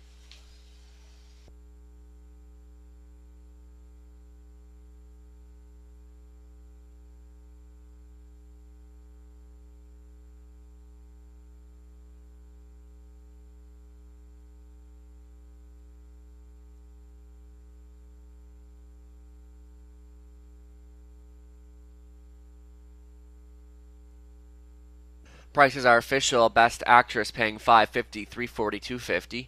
Sweetest Hustle $360, $240. Slick and Sporty $270 to show. Exactor $23.50. $1 try $17.35. 20-cent try $3.47. The $1 super paying $140.35, and the 20 center $28.07. Upcoming 6th race, there are no changes. They go postward in about 8 minutes. There's a look at that 20-cent pick 5 out of 5, paying $500, $10.61.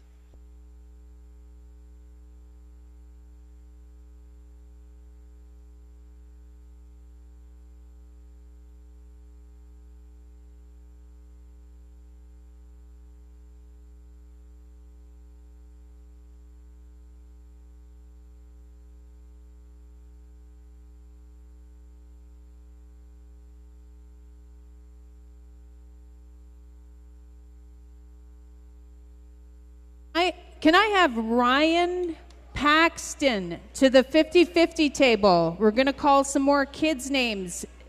Dakota Breeson Fauchelt, William Reed, Denver Poirier, McKenna McCogg, Brooklyn McFadden, Hayden, Mackenzie Chappell, Owen Crayenbrink, Cameron Bast, and Shiloh Breeson Folset. Come to the front table by the glitter tattoos.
Fifth race rundown, full race cam was 5th. Best Actress, the race winner. 3 was out. Powers of Pants 6th. Slick and Sporty 3rd. Sweetest Hustle 2nd. On Impulse was 7th.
on parade for the 6th race, the back half of this Kids Day card. Number 1, Century J Rock. It'll be Nick Stewart on for Kim Carther.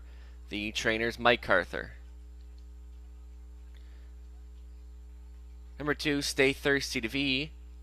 It'll be Rob Doyle up for Lisa Stewart, Ryan Stewart training.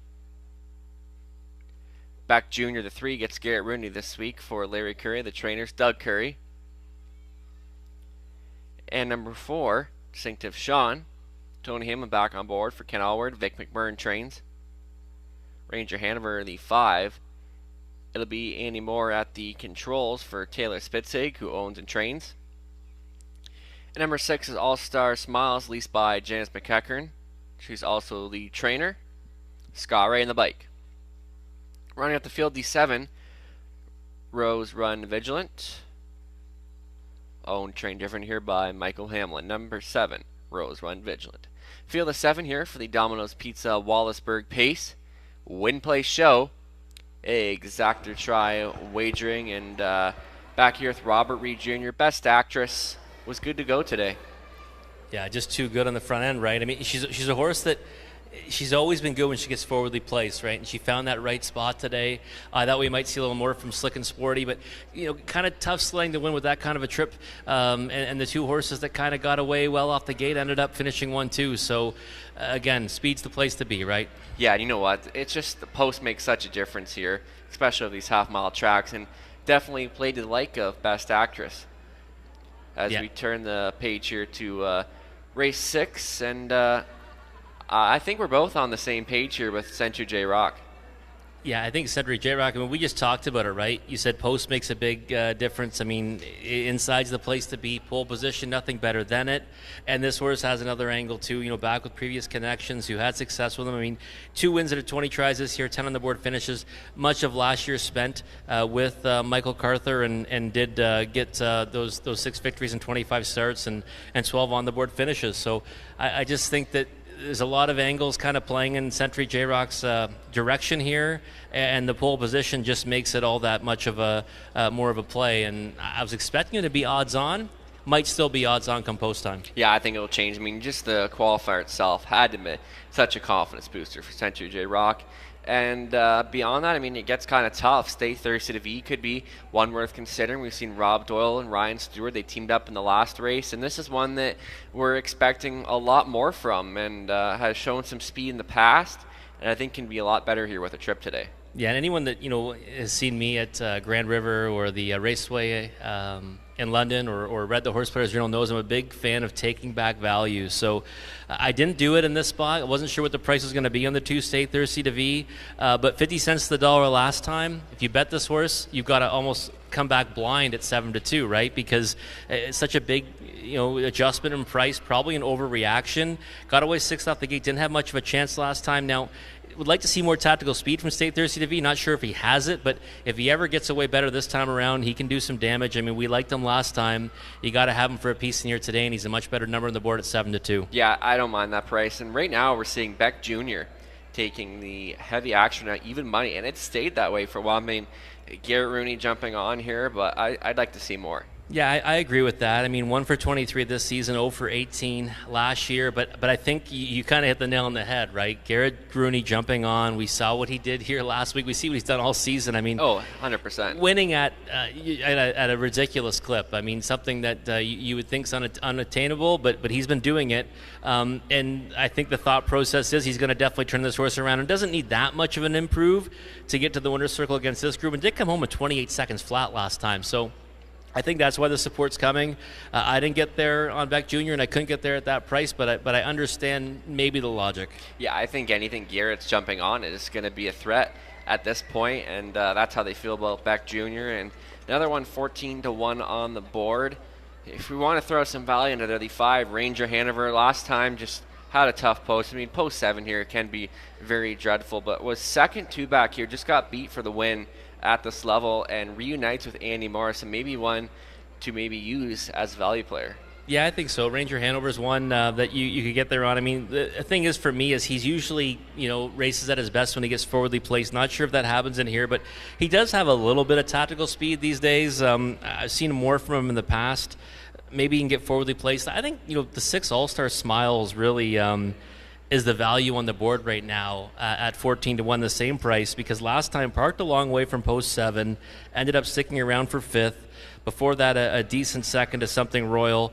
I don't think this one can get to the front off the gate, but I think that you might be able to make his presence felt or her presence felt at some point in the mile. And again, I think the form in recent races, kind of lends itself that she should be a lower price in here. So, again, Scott Ray too, I think, has been kind of putting him in play tonight. Or today, I think that All-Star Smiles is one you want to have in the exotics. And we've seen these connections. They teamed up a T-Toddler Dot, and this one is winless this year, but 3 wins last year. Like we said, post is tough, but she's just going to have to get a trip, and that's going to be the biggest question mark for her. Exactly. I mean, anytime you've got, I guess 5, 6, or 7, it really comes down to where you land off the gate and what the trip looks like from there. And I think with all 3 of those horses in this race today, we can't really see any of them coming down in front of them early on and getting to the lead or getting too forwardly placed. So All-Star Smiles, second over trip or something like that might work out for a good piece of it, 9-1. Like I said, that's a good price. Yeah, and I'm going to stick to Century J Rock here. Starting car moving into position. Last call to wager. This race sponsored by Domino's Pizza of Wallaceburg.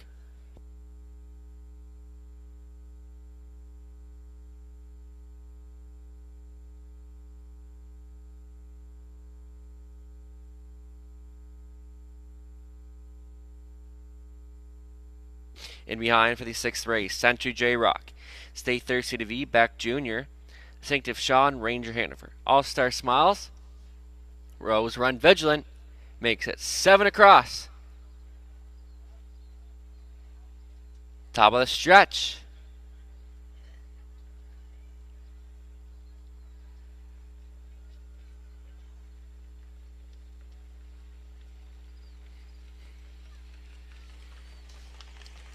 And they're off and pacing. Century J Rock flashing early speed. Ranger Hanover and Beck Jr. on another. Century J Rock charges off the rail. Will take early command. Ranger Hanover looks to drop into second now. A good getaway for him. Beck Jr. is third. They'll back to All-Star Smiles. Stay Thirsty to V. And your back markers are Distinctive Sean and Rose Run Vigilant. So into the backstretch they go for time 1. On point in the early going. Century J Rock leads them by 2 lengths. Ranger Hanover is second, racing from third. Beck Jr. as they move past the opening quarter station in 28-4, moving right along. And dictating the terms here is Century J Rock, your pocket sitter. Ranger Hanover, Beck Jr. weighs out his options, gets tipped to the outside by Rooney, staying in All-Star Smiles. Moving from the back, Distinctive Sean, Stay Thirsty to V, stays in, picking up the cover is Rose Run Vigilant. So Century, J-Rock, and Stewards got a good hold on this one here. Ranger Hanover second, the long first up for Beck Jr. Continuing to roll with it. From fourth is All-Star Smiles, a minute and 3 to the half. Century J Rock still the one to take down. Ranger Hanover has been getting a great journey there in second. Beck Jr. trying to make something happen first up on the outside. All-Star Smiles is fourth, up fifth on the outside. Distinctive Sean, then Stay Thirsty to V and Rose Run Vigilant, but Century J Rock still holding his ground on the engine. And on the outside, Beck Jr., Ranger Hanover trying to punch on through for a share. Then All-Star Smiles and Distinctive Sean as it moved past 3/4. In 1:29-1, they picked it up in the third panel, and Century J Rock is still there, battling off for the place spot. Ranger Hanover and Beck Jr., but still Century J Rock. Here comes Beck Jr., just not going away on the outside. Century J Rock splitting rivals. Ranger Hanover, Century J Rock, almost there. Century J Rock will win it. Beck Jr. second, Ranger Hanover third, fourth goes to All-Star Smiles, 159 flat.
Unofficial 1356.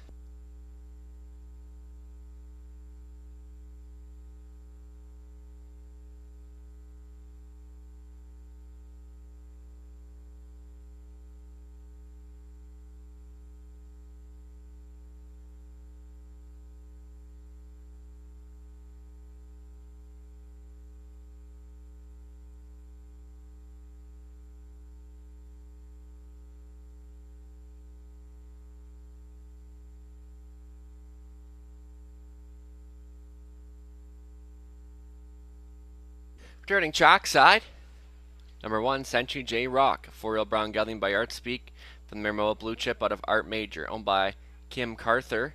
Mike Carther training Nick Stewart on for the winning drive. Century J Rock for his 3rd victory in 2024, and he stops the clock today in 1:59 flat. Century J Rock, congratulations.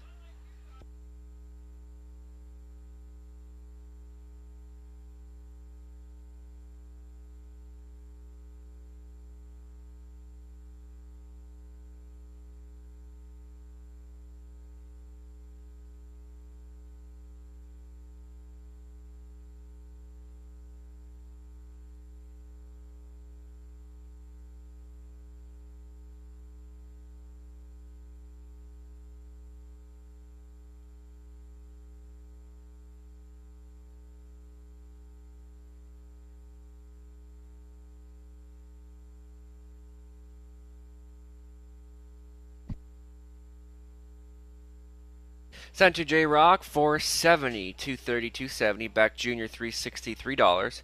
Ranger Hanover 440. Total exact $16.50. $1 try $26.95 to 20 center $5.39. Today's $1 pick 3 paying $26.40. Upcoming 7th race, there are no changes. Start of our $1,000 pick 4.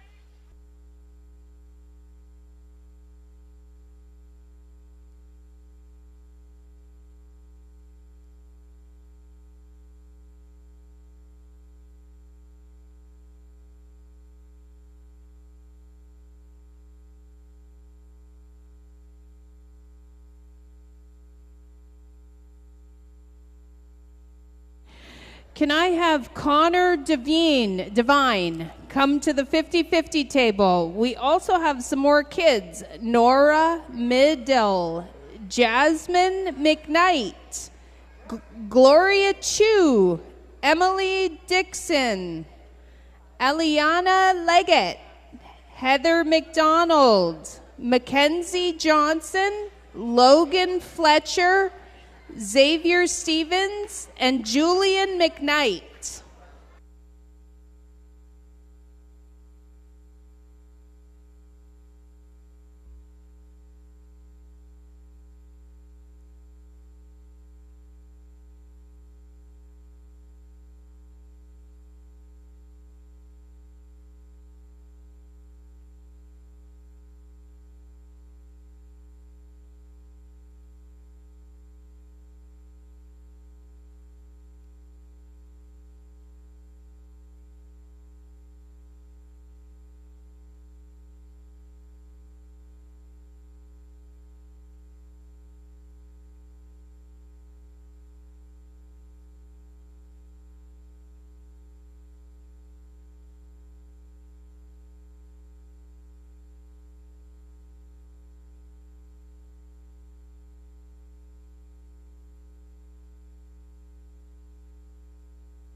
The 50-50 will be called after race 7. So come and get your 50-50 tickets.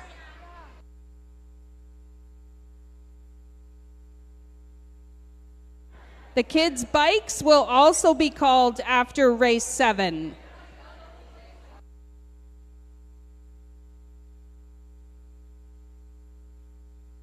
Sixth race rundown, Century J Rock. The race winners, Tate Thursday to be 5th. Beck Jr. 2nd.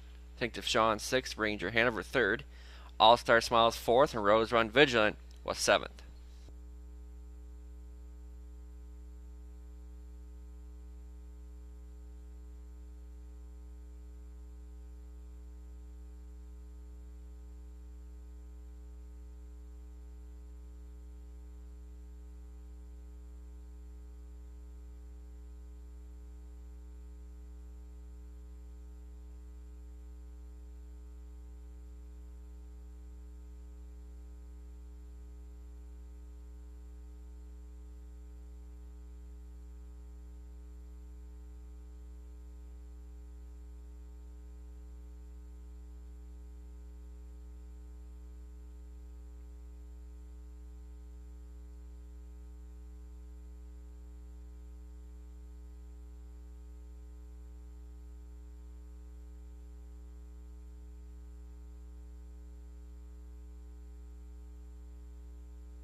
All right, just about 4 minutes away from the 7th race starting.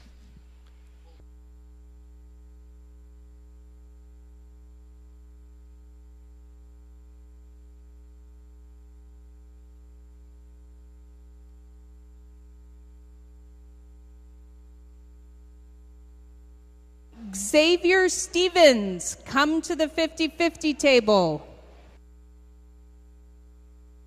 All right, so race 7 kicks off the $1,000 guaranteed pick 4. We're going to get Robert Reed Jr.'s ticket up. Just a moment, stand by. And once the ticket is displayed, Robert will go over his pick 4 ideas. Obviously a big change up there in the 8th race with the scratch of 5. All right, take it away, Robert. There's my ticket on the screen right now, and starting off here in the first leg, the 1, 2, 3, and 5. So Dusty Lane Morgan is a horse that was a good winner last time, but I did think you want to use some others in here, and of course we want to stick towards the inside of the gate, right? So the 1, 2, 3, and 5 here in the opening leg, and then of course the scratch of Del Diggity in race number 8 certainly changes the complexion of that one. Was going to be a single for myself and many. You see it's blank on the screen right now, but we're going to go with the 4 and 6. We're going too deep now, so no singles now for us in this pick 4 sequence, this $1,000 guarantee pick 4 sequence. We're going to go 4 and 6. That's Play Like Carrera, and the 6 Something Royal in race number 8. So we're 4x2 to kick it off, and then 1, 2, and 4 in race number 9. Dirtiest Piglet, the one to beat from the pole position. A real nice winner last time on the engine. The rail's only going to help her get away with the lead in that one, but I'm also going to use the 2 Silver Clay Special and the 4 Blueberry Crush. That one, I think both those two are capable of more. We might see it tonight. And then in race number 10, the 1 and 6. I keep seeing Jays and Tigers go by. There he is again, going by in front of me, and he looks fantastic out there warming up. He's one that I think can get away off the gate well from the pole position in the finale. And also, you have to have journalistic on your ticket. But if you get journalistic beat, you can maybe get a bigger payout in that sequence. So 1 and 6 for me in that final dash of the day. And we're now at $9.60 for that pick 4 ticket after the scratch of Del Diggity and going too deep in race number 8. Again, race number 7 kicks off the pick 4, guaranteed pool of $1,000, and a ticket you don't want to miss out on. And there is another screen again right there for you, folks. Just a couple minutes to post. We'll come back and take a closer look at race number 7 after the post parade.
Stepping out on parade for the 7th race, led by the 1 Phone In. George Robinson owns and trains. Elfie Carroll on the bike.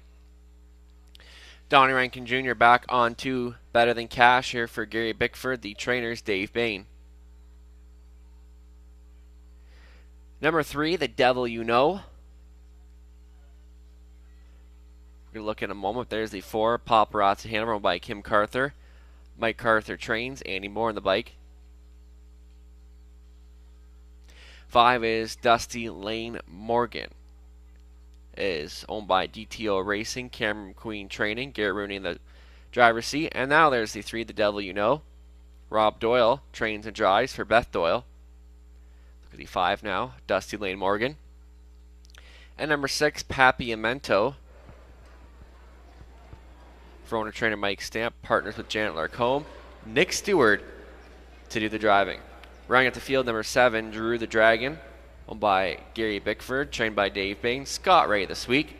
Field of 7 here, win, play, show, exact or try, pick 4 wagering, guaranteed at $1,000. And Robert, just as we thought, Century J Rock would take full advantage of the rail. Yeah, he did. A horse that didn't show a tremendous amount of speed, but, when you get that pole position, it creates speed for you. Nick Stewart wanted the lead. He got it, and obviously raced much better and was able to get the victory. And you know what's funny? We see Beck Jr. taking that money, Garrett Rooney aboard, and I'm looking for exactas, other than that one, and it comes back at $17 favorite, Nathan. So it's a pretty big payout for those two. Yeah, and it was a good way to kind of enter the back half of the card. Now, as we look at race 7, Dusty Lane Morgan, just too tough to go against. He's tough to go against for me, Nathan. I thought, winner last time that, obviously won by a wide margin. Easier group, though, right? So it's how does that kind of translate to his race today and post 5? So he's going to have to likely go a similar trip. And, I really like the last quarter of 28-1. We seen this duo, how good they were last week. They teamed up for 4 victories together. So Cameron McQueen and Garrett Rooney, they've teamed up for lots of success here at Jerez, and they have a large margin of both the leading driver and training standings this year. But I think other ways you could look at it, maybe even the Devil You Know could be worth a look. Yeah, I think if you're not liking Dusty Lane Morgan or don't want to swallow that short price, and I mean I'm always someone that's going to say you're better off betting for value, right? But he's going to be tough to beat. I like the inside 3, and the Devil You Know's one of them. Last time out, second to Big Mock. Big Mock is a horse that's certainly capable of competing in classes higher than this. So the Devil You Know finishing second to that one, there's no shame in that. No, right? Definitely not. And he comes right back in the same class. Got beat 5 lengths, but I don't think that's a margin you should really worry about too much. And 7-1 is probably the right kind of price. Yeah, definitely a better price than I thought of. And phone in right now, he's getting action at a second choice at 8-5. Was very good 2-back. And then last week, the trip just didn't work out. Yeah, I watched that replay a few times, and he was a long way out of it, obviously, from the trailing post. He's a horse that I think when he doesn't get put into the race, he kind of just doesn't want to play too much, and there's a lot of horses like that. He was closing willingly on the end of it. He ended up 6th, nowhere near the winner, Big Mock, but I thought it was a decent effort, all things considered.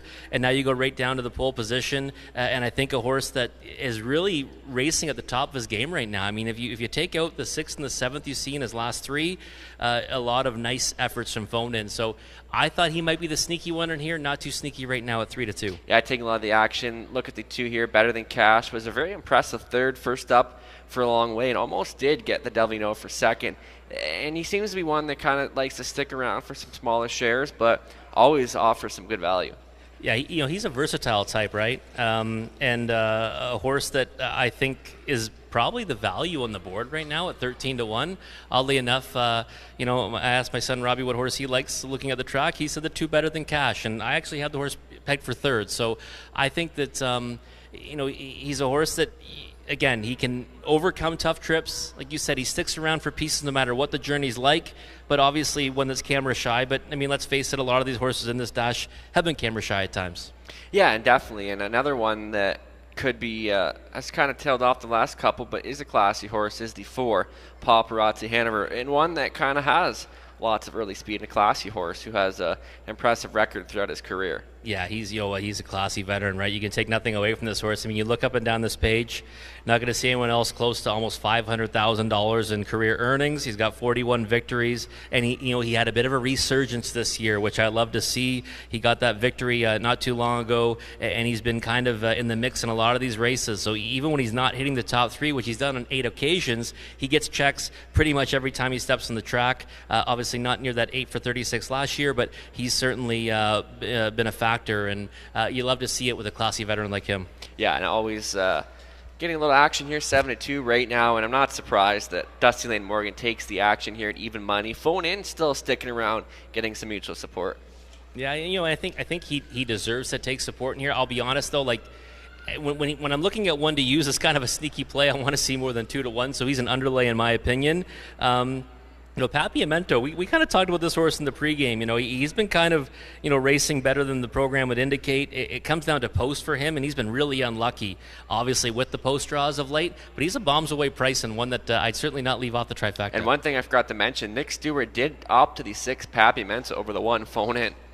Which I think, that's something you have to take into consideration, right? I mean, he certainly probably doesn't like the post, but he likes the horse. All right, thanks, Robert. Here we go. Race 7, the start of a pick 4. Last call to wager. This race sponsored by Subway of Dresden.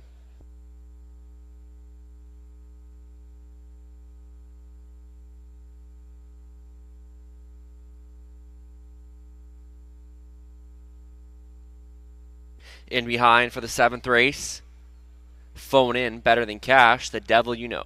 Paparazzi Hanover in the center, Dusty Lane Morgan, Papiamento, and Drew the Dragon. Top of the stretch, and here they come.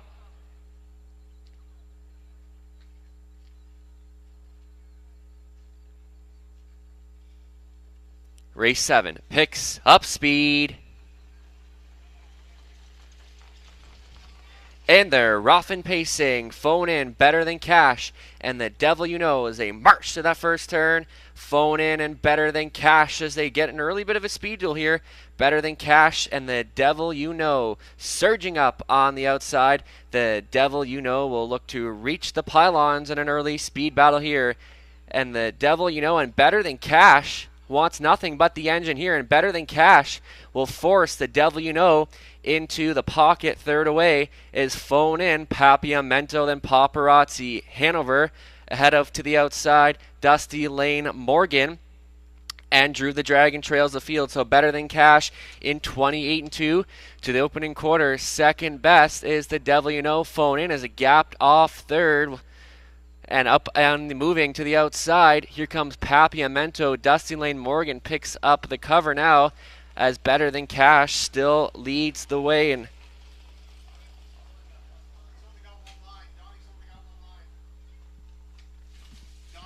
no,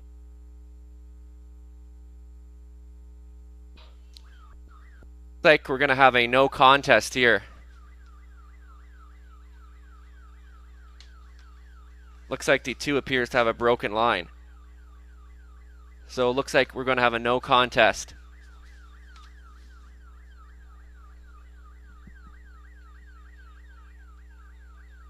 Looks like, once again, drivers, no contest here. No contest here for the 7th race. Looks like the 2 appears to have a broken line.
Once again, a full pari-mutuel refund here for the 7th race as a result of the no contest, so a full pari-mutuel refund.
So once again, that is a full pari-mutuel refund here. So Tote just trying to get everything sorted out. Thank you for your patience.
We'd like to thank Bill Galvin Racing Alliance for coming today. Their mission is to work together to create and encourage partnerships and programs that will promote and grow harness racing by engaging youth and the general public with the standardbred industry. So once again, we'd like to thank the Bill Galvin Racing Alliance for coming. And after race 7, we do have 2 draws for swag bags from Bill Galvin.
also like to thank Bubba Cowan for donating to today's Kids Day for the bicycles for the kids. So thanks to Bubba for donating, and the Dresden Agricultural Society also donated a bike for today's Kids Day.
All right, so the complete refund from race 7 was $4,078. Just working out the fine details here for the pick 4, but that will continue to go forward. Once again, we thank you for your patience and apologize for the inconvenience.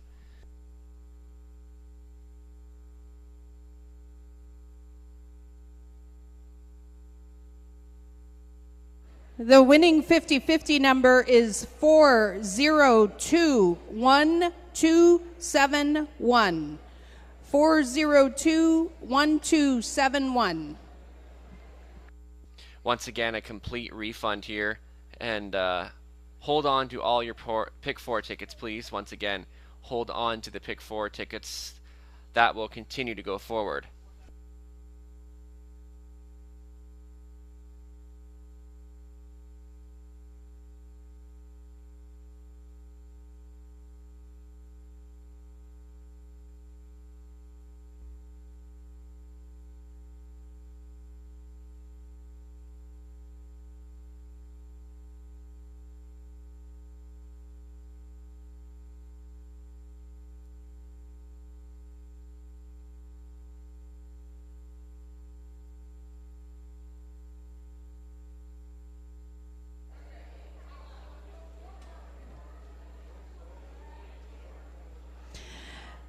The 50 number once again is 402-1271.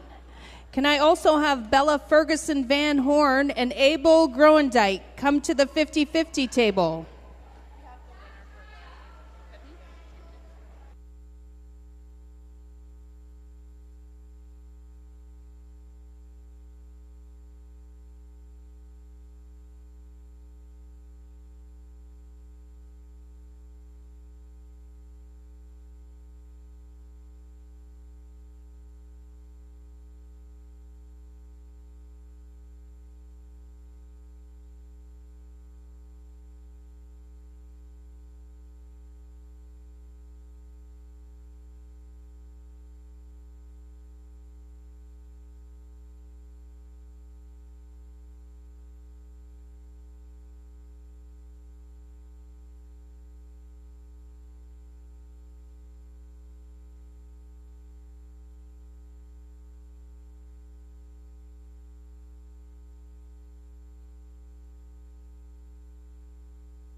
Okay, we're going to draw for the girls and boys bike.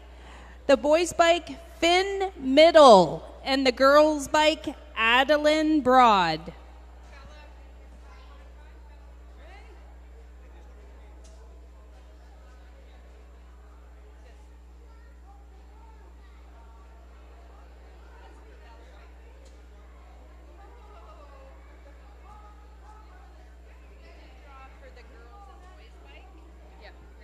Are we doing it for these? Yeah, I'm going to draw those. I just don't know what Nathan's doing.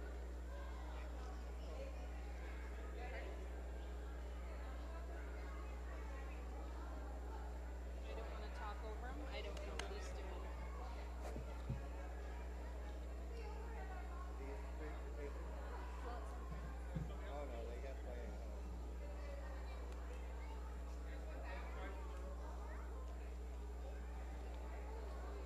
Adeline, what's your last name? You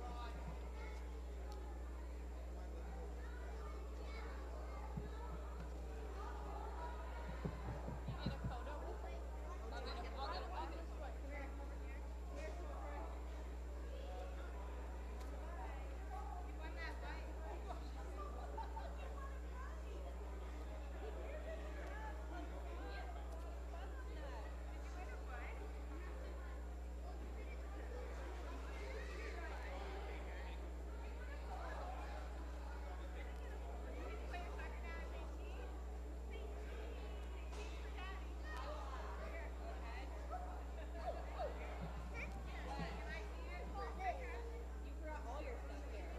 Is there any other draw than this? Yeah, we're doing this. Can I have Richie Zavitz, Bryden Rogers, Michael Campbell, Chase McDonald, Zoe Robinson, Macy Fraser, Blaine Chappell, Isla Brewer, Maximo Garcia, and Ada Wallace come to the 50-50 table along with Fred Nantes.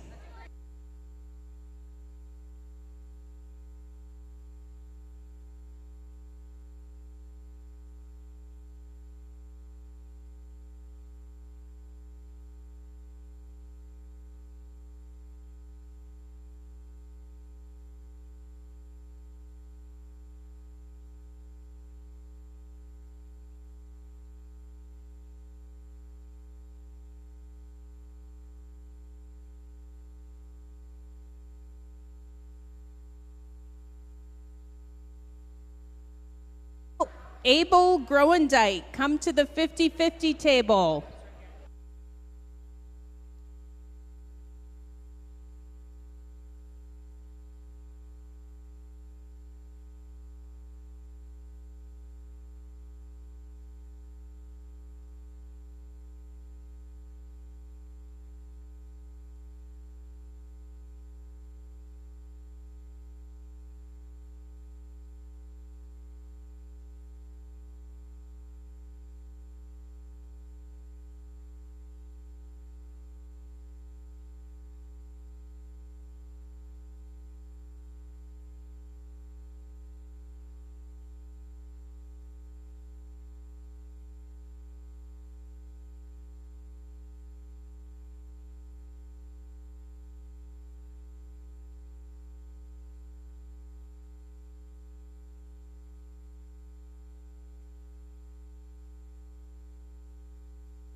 Maximo Garcia, come to the 50-50 table.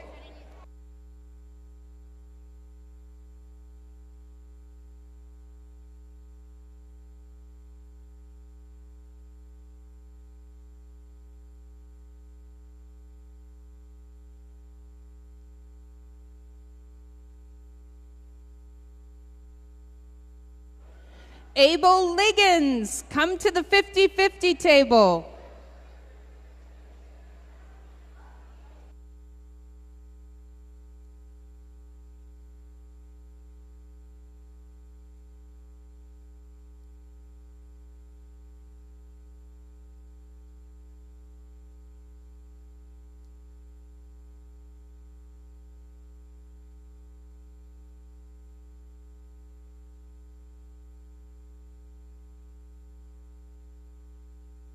Abel Liggins.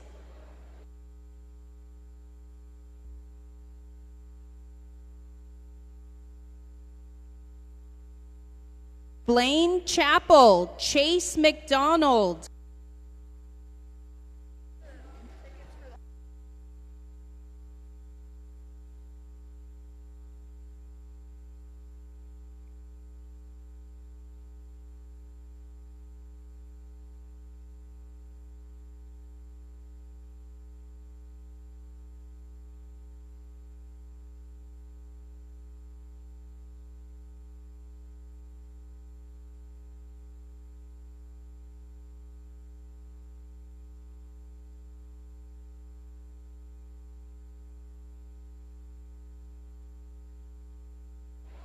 Caitlin Broad, come to the 50-50 table. Caitlin Broad.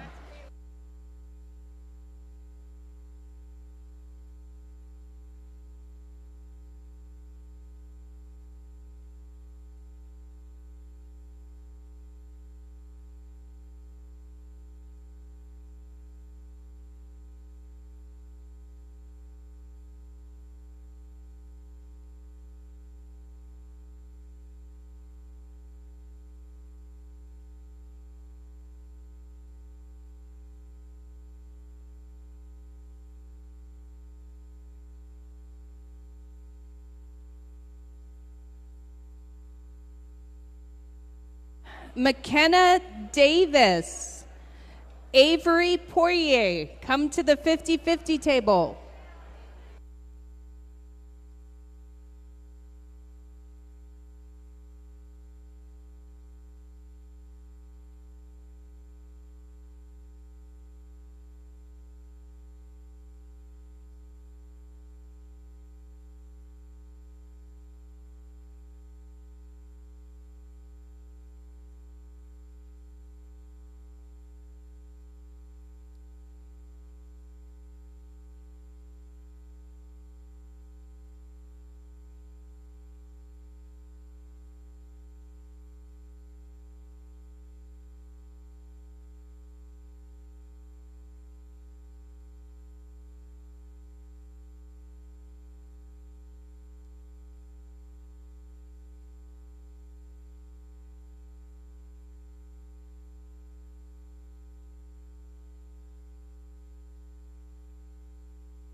Now on parade for the 8th race, the 1 mini million.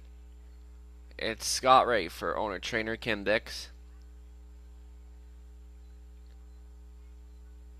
Jonathan Hahn drives the 2 She's a Gunslinger for owner-trainer Kathy Goodrow, partners with Jim Napper. See the Light 3 is owned, trained, and driven by Donnie Rankin Jr. Play Like Carrera the 4 Rob Doyle this week for Darian Ham. The trainer is Bill Ham. 5 Del Diggity is scratched, and rounding out the field, number 6 Something Royal Get Rooney back on board for owner-trainer Cameron McQueen, partners to Paige Van Deel Peepers. That's your field for the 8th race, scratched down to a field of 5. Robert Reed Jr. back with us. Some scary moments there in the 7th race, but thankfully everyone's okay, and just a freak thing happened. Yeah, freak thing for sure, Nathan. And you know what? I mean, safety first, right? Always. And better than cash, so kind of handled it pretty professional, no? For that situation. Certainly could have ended up a lot worse. So happy to see everything came out okay. Yeah, and an excellent job by Donnie, too. And better than cash, just such a nice horse and really good to work with. So he did handle himself well, and Donnie Rankin making it a safe situation there. So as you turn the page and to the 8th race, I think with the scratch of 5, Del Diggity, I'm going to go to the 6-year Something Royal. She just punched right on through last week from post 6, obviously moves in, and she's kind of the versatile horse too. Yeah, she certainly is. I mean, she's a horse that can kind of race on speed, off speed, and last time went up the inside, right? I remember this one kind of came up the inside late to get up by a head. And listen, Something Royal, classy veteran, right? 33 lifetime victories, 160,000 made almost. And I mean, the only 2 in the race that had over 100 grand made were her and Del Diggity, and she's out of it. So I think she's a logical one to go to. Something Royal won 2 in a row. Obviously, outermost post in the contest, but it shouldn't matter as much in just a 5-horse field. Yeah, and I think you got to look at the connections here. Garrett Rooney teaming up with Cameron McQueen. Something Royal, 10 victories this year. I'll give her the edge. And another one to look at here, Play Like Carrera. And she was one that was on a really good hot streak to kick off the season here. And she's had 3 wins this year, and all of them taking place at Dresden. Driver change this week. Obviously, Annie did opt to the 5, Del Diggity. But Rob Doyle has had a great season driving here. And you know what? I think he'll be a good fit for Play Like Carrera. Yeah, I think so. Play Like Carrera's been, she's had some real tremendous efforts, right? Those back-to-back victories were great back earlier in the season, and even that win by a head. I mean, she could not have waited any longer to get to the wire first on that occasion, and certainly has been racing in good form in her last. I mean, nothing wrong with that. She only got beat quarter of a length and had a tough trip on that spot as well. So I think she kind of deserves, near co-favoritism. I had a hard time separating them. I kind of thought, in the pick 4 of this race, after Del Diggity was out of it, looked to me like a 2-horse race between the 4 and the 6. That's the way they're betting it. Yeah, and beyond that, it kind of gets tough to round out that try. I mean, See the Light was better last week, but she is 0 for 26 this year, and she could show a little bit of early speed. Even Minnie Million, she can leave off the rail too and get Scott Ray on this week. Yeah, I agree with you. I kind of thought that, you've got the 2 on top here, the 4 and the 6, and then it kind of becomes wide open. I've always been a fan of See the Delight because of her tactical speed. Right now, she's over 26 this year. I know I've backed her probably more times than I'd like to count over that stretch, but she does stick around for a piece of it. She's got 9 on-the-board finishes, and she's a horse that can use that tactical speed to her advantage to land somewhere on the ticket here. So I don't mind her underneath, but She's a Gunslinger was the one that I kind of looked at and said, you know what, this just looks like a good spot. I mean, last time got forwardly placed. I thought raced pretty well to finish 4th at 32-1, and I like that she's right back in the same class, whereas one like See the Delight's kind of stepping up a bit. Yeah, and the value, there's really nothing over 10-1, so I think the horse players just don't know where to go either, because beyond Play Like Carrera and Something Royal, it gets a bit tough, and that's what could make the try a little bit interesting in here. But I think Something Royal, like last time, like we've seen the tough post she's had in her last start, 6-5, 6-7, and she's still winning from those post positions. So a 5-horse field, it puts her into a good spot to kind of pick up a good share here from post 6. And Garrett Rooney and Cameron McQueen, like we mentioned earlier, they had 4 victories teamed up together last week. So I think she's the one to beat. Yeah, killer combination, right? And I mean, you're right. You add into the mix of horses 10 for 28 this year. That's 7 more victories than anyone else in the field. So she wins at a high clip, and right now she's the odds-on choice, and deservingly so. All right, here we go. Race 8 getting called to the gate here. Scratch down at field of 5. Sponsored by Lumberjack Home Building Center of Dresden. Last call to wager.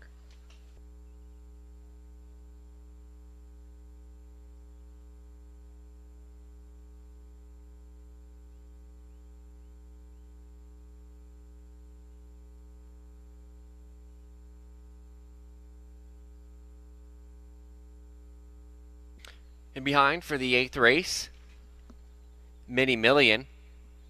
She's a Gunslinger. See the Light, Play Like Carrera. 5's out. And Something Royal.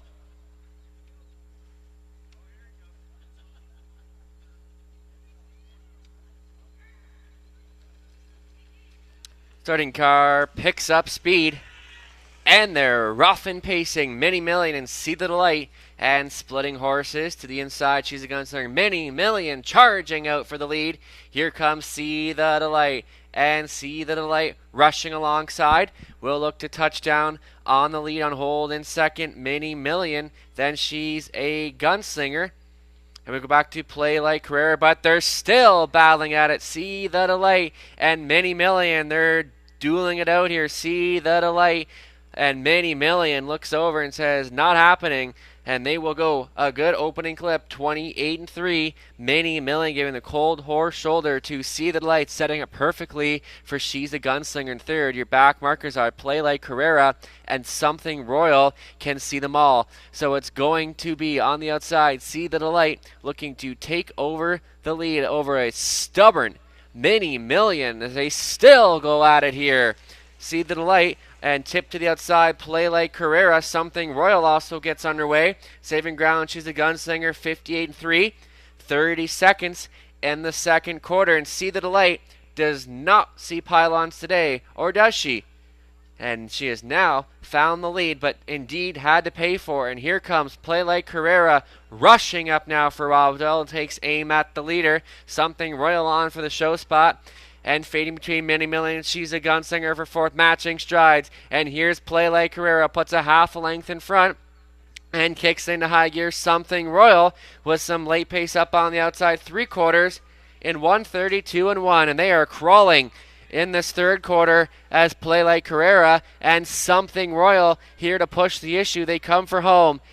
It's still Play Like Carrera, Something Royal. A little bit work left to do. But Play Like Carrera will find more to win it. Play Like Carrera, Something Royal. Second, third goes to She's a Gunslinger.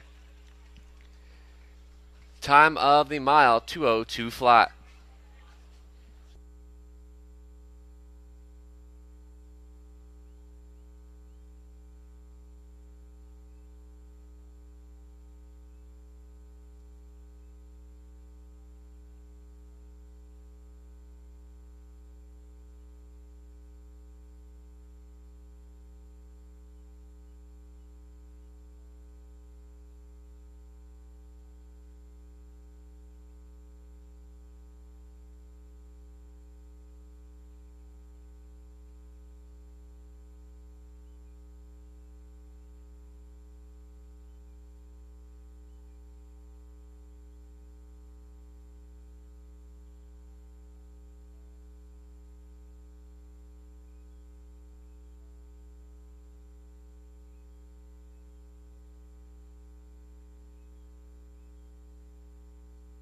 Unofficial, 4-6-2-3.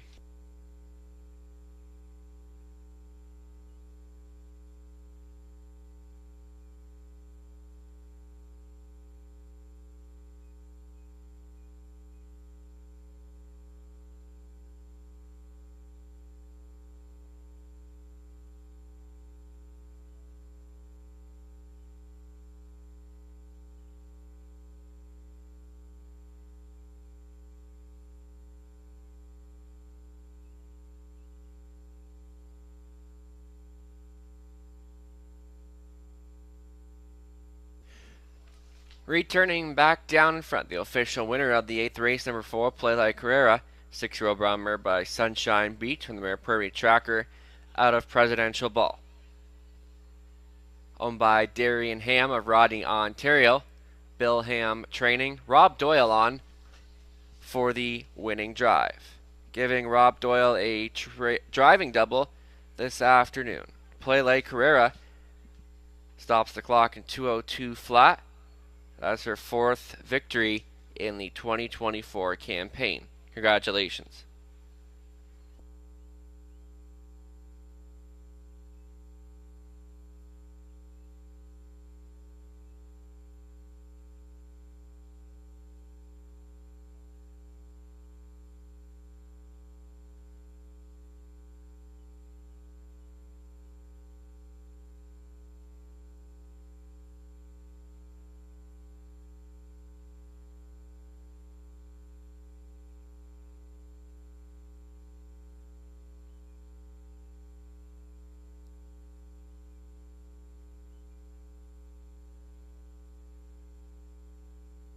Play like Carrera 480, 240, 210.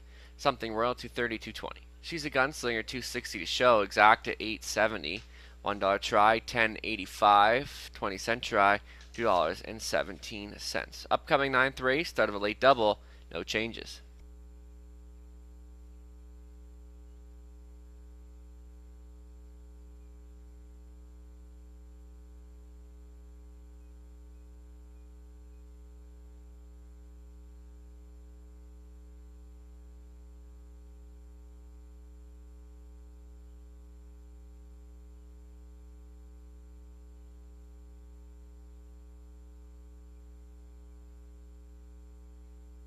Can we have the winner of the 50-50 please come back to the 50-50 table? Mark Martin.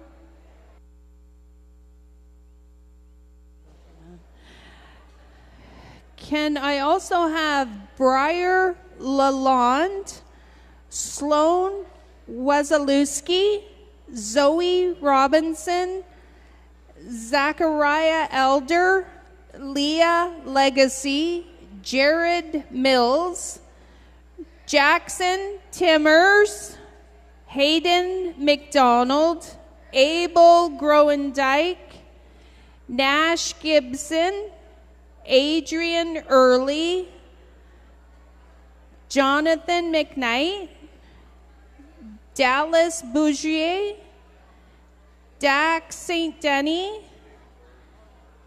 Gordon Bast, Alexis Poirier, Grace Miller, Hunter Bowner, Quinn Murdoch, Paisley Robinson, Caden Batson, Lux Wazalewski, Avery Carr, Claire Robinson, Carter Elder, Lakin Goodall, Eden Babcock, Dean Goodall, Fiona Johnson, Sebastian Dixon, Sue Kilbride, Dawn Schweitzer, Maddie Robinson, Robbie Reed, Cooper Johnson, Clara Lalonde, Harris Matthews, and Sophie.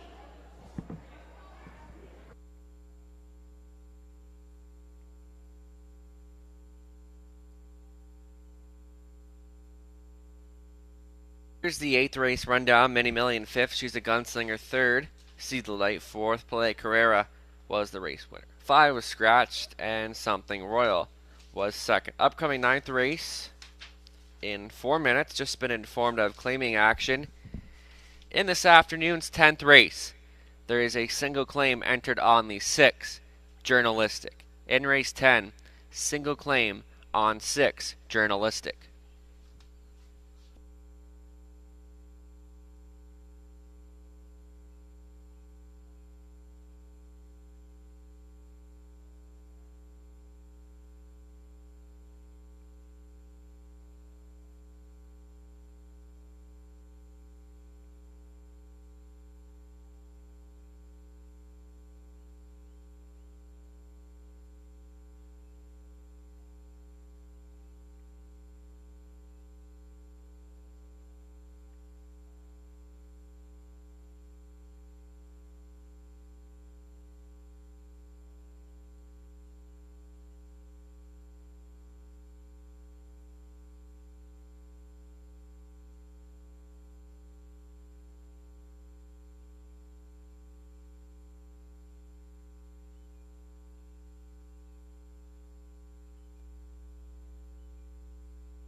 Sue Kilbride, come to the 50-50 table.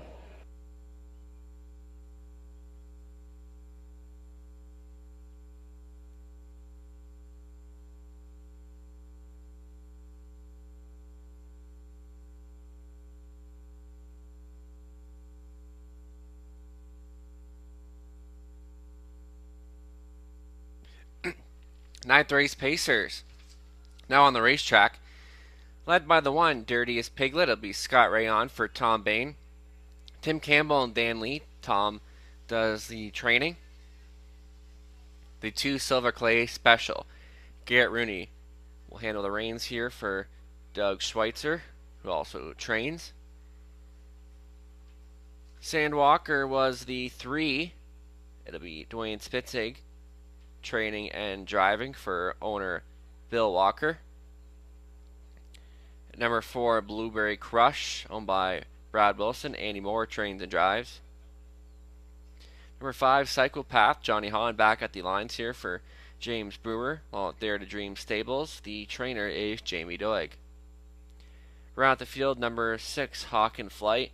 It'll be Donnie Rankin for owner trainer Bernard Desmond. And just a missing line here on Sandwalker. Race last night at Hiawatha Horse Park, started from post 1. Finished third by 3 lengths in 1:58.2. Dwayne Spitzig drove. This race features win, play, show, exacta try, late double wagering. We're going to catch up here with Robert Reed Jr. and Play Like Carrera. She brought her A game today. Yeah, she certainly did, Nathan. She's a horse that, like we said, right, she's been in such good form as of late and kind of the victim of some difficult trips and a horse that, sometimes is her own worst enemy, trip scenario, but with that hot early pace, I mean, you knew she was going to play a big part of it, and she certainly did. And when she got the lead, I mean, she turned away one like Something Royal, classy mare like her, and kind of won with ease. So another nice effort from Play Like Carrera. Oh, most definitely. If we turn the page here to the 9th race, we're both on the one here, Dirtiest Piglet. Making her 5th start off the bench here, and she seems to be getting better every week. And last week kind of won with ease from post 4, blasted right off the car, and no one really came near her. So I think with rail control, I think it's kind of her race to win or lose. Yeah, I couldn't look past her here on top, that's for sure, because you take a horse that last time went out there and just kind of pulverized her competition on the engine from post 4. Now you give her the pole position. You got to think it's going to be a similar trip scenario. You get Scott Ray aboard this time, but he knows her very well, and I think we're going to see her blast off the wings of the gate and be tough to catch. And no surprise, she's bet down to even money, but a little bit surprised that she's not the favorite right now. I thought she'd be a definitive favorite. Might still be there at post time, but right now that's Silver Clay Special. Yeah, it's Silver Clay Special. I mean, I can see why she's taking the support, but I kind of thought Dirty's Piglet would take the heavier of it because, you know what, and she's just been having to deal with tough posts, 2-6 in those last 2 starts, but she might have the ground last time to finish a strong second. Then last week just got herself in too tough of a spot, but get some post relief, and I think the edge here with Dirty's Piglet is that she's a year older, so has a bit more maturity on her. Yeah, I love the maturity angle. I mean, that's the one thing I typically go to. Like, for me to take, a 3-year-old against a 4-year-old or a 2-year-old against a 3-year-old, it's got to be usually a special situation. So that's another angle for me here as well. But you're right. Silver Clay Special has been the victim of bad posts in 3 of her last 4. And the time that she did start from where she's going to be tonight, or today, she was a winner on the engine. So I think you've got to respect her chances, but I also think if Dirtiest Piglet comes back to her latest or takes a step forward, she's going to be tough to catch. But those are the 2 that obviously stand out here. Yeah, and here's the 4 here, Blueberry Crush. And one we talked about earlier is better than what she's shown her last couple lines, and I think she could be sitting on a much better mile coming up. I think so. I mean, Blueberry Crush is a horse that I remember those back-to-back victories in Sarnia. The first one for these connections, she came home with 27-2, and I mean did it easy, and then came right back to win with a front end score. And since then has not been able to find that form. Now she moved up in class, and sometimes it takes time for horses to kind of get acclimated to certain levels. Now she obviously is one that has to overcome the fact that she gets a post disadvantage to the 2 favorites. But I think she's versatile in her racing style, and I think that she's one that might be able to upset in here. 5-1's about the right price. And like you said, I think she's got more to show, and she's going to probably illustrate it pretty soon. And I think beyond those 3, it gets kind of tough who else to include in here, but it's a pretty straightforward try with those 3, I would guess. Yeah, I agree with you wholeheartedly here. Like, again, I'm still surprised Dirtiest Piglet's not the favorite. And again, obviously last time, Silver Clay Special was, bet down to 6-5, and Dirtiest Piglet was 6-1. So you're swallowing a lower price this time around on Dirtiest Piglet. But I think the effort she gave last time deserves favoritism, and I still think we'll see that come post time. But I think you're right. I mean, I'll probably press that straight try a few times, 1, 2, 4. Yeah, and it's especially Dirty's Piglet. Like, I think she had a lot more in the tank last week too, coming to the wire. Yeah, no, I watched that replay a few times, and I was impressed by it. I mean, it was kind of a lone speed effort throughout. I mean, she got loose on the lead, and no one was able to get near her, and she looked strong right to the wire. And she'd been racing good before that too, right? And you're going back 3 starts ago, and you're even competing in a tougher spot. So I think that she's the one to beat in here. And Silver Clay Special might be able to do it, but I think she's going to come up with a pretty big effort to do so. Yeah, any other value you see on the board here, Robert? I mean, for me, looking underneath, I mean, I like to play, obviously, the trifecta. I'd be looking at, 1 with 2, 4, and if I'm looking for a price play, I might try one like Psychopath, right, just to get on the bottom end of it. And right now that one's sitting at 15-1, so there's some value to be had there. Might be able to spice it up underneath. All right, 9th race getting called to the gate here for the Essex Auto Wreckers Pace. Start of a late double, last call to wager.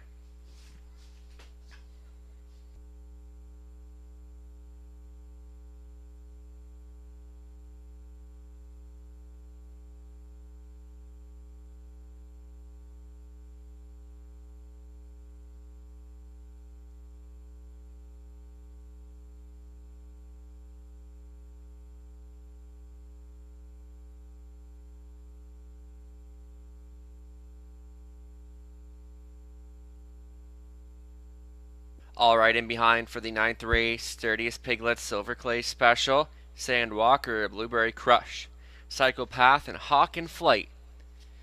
2 more to go on this Kids' Day at Dresden Raceway. Closing day next Monday.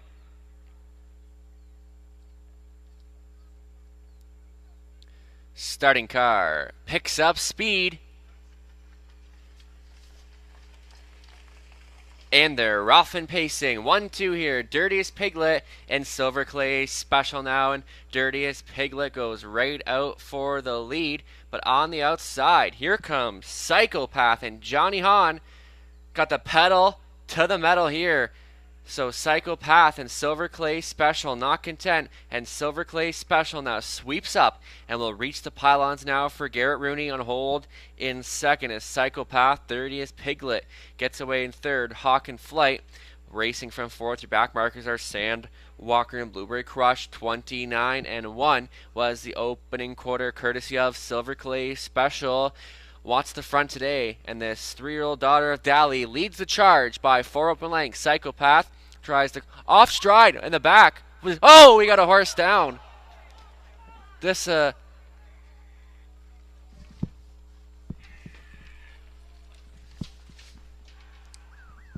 contest. This is a no contest. Drivers, please pull up. No contest.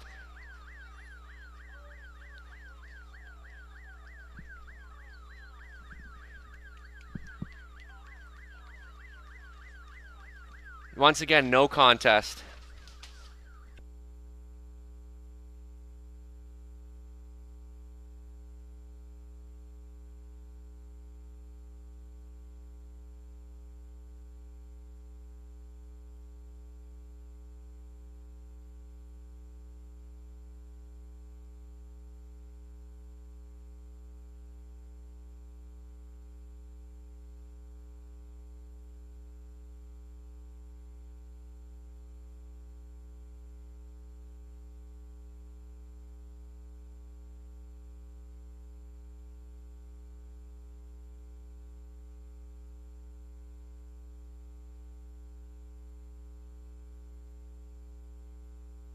Once again, a no contest.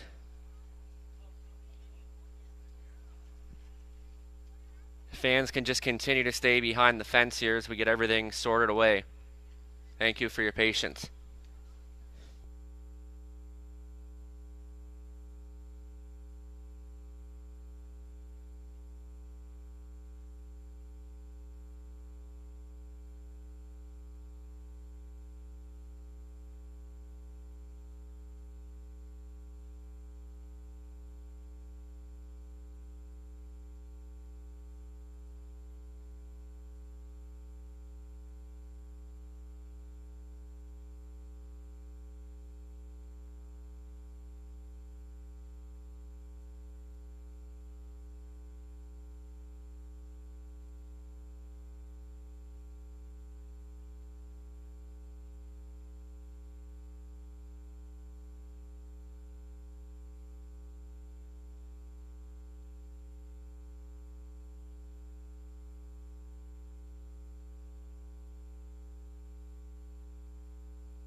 Since it was a no contest, race 9 is a complete parimutuel refund. So race 9 is a complete parimutuel refund.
Once again, ongoing delay here. We do apologize for the inconvenience here.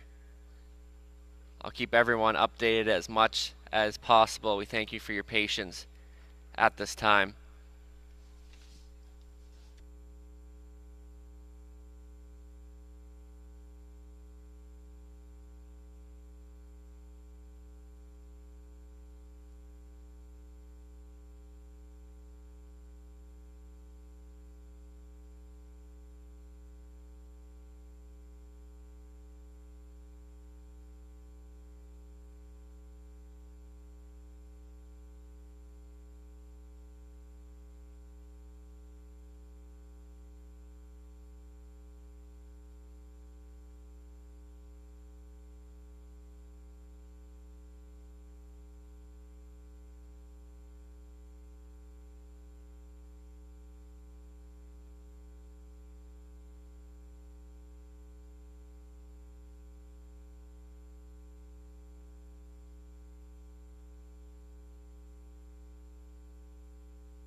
on parade for this afternoon's 10th and final, led by the 1 Jays and Tigers.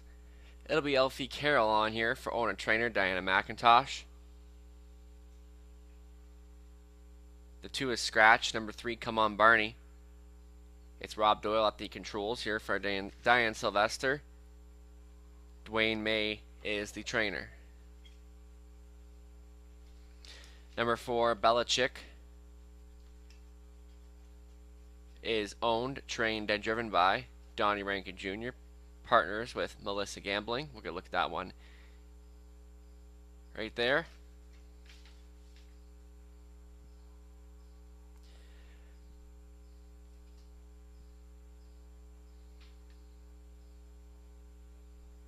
Next on parade is the 5 Kevin Dan Fraudsters. It'll be Scott Ray on board for Doug Curry, who owns and trains. And number 6, Journalistic, with a single claim entered. Garrett Rooney for DTO Racing. Garrett Rooney driving. Cameron McQueen training. And rounding out the field, number 7, William Ross. It'll be Nick Stewart this week for Robert Watson. Mike Rogers, the trainer there, is the 6, Journalistic.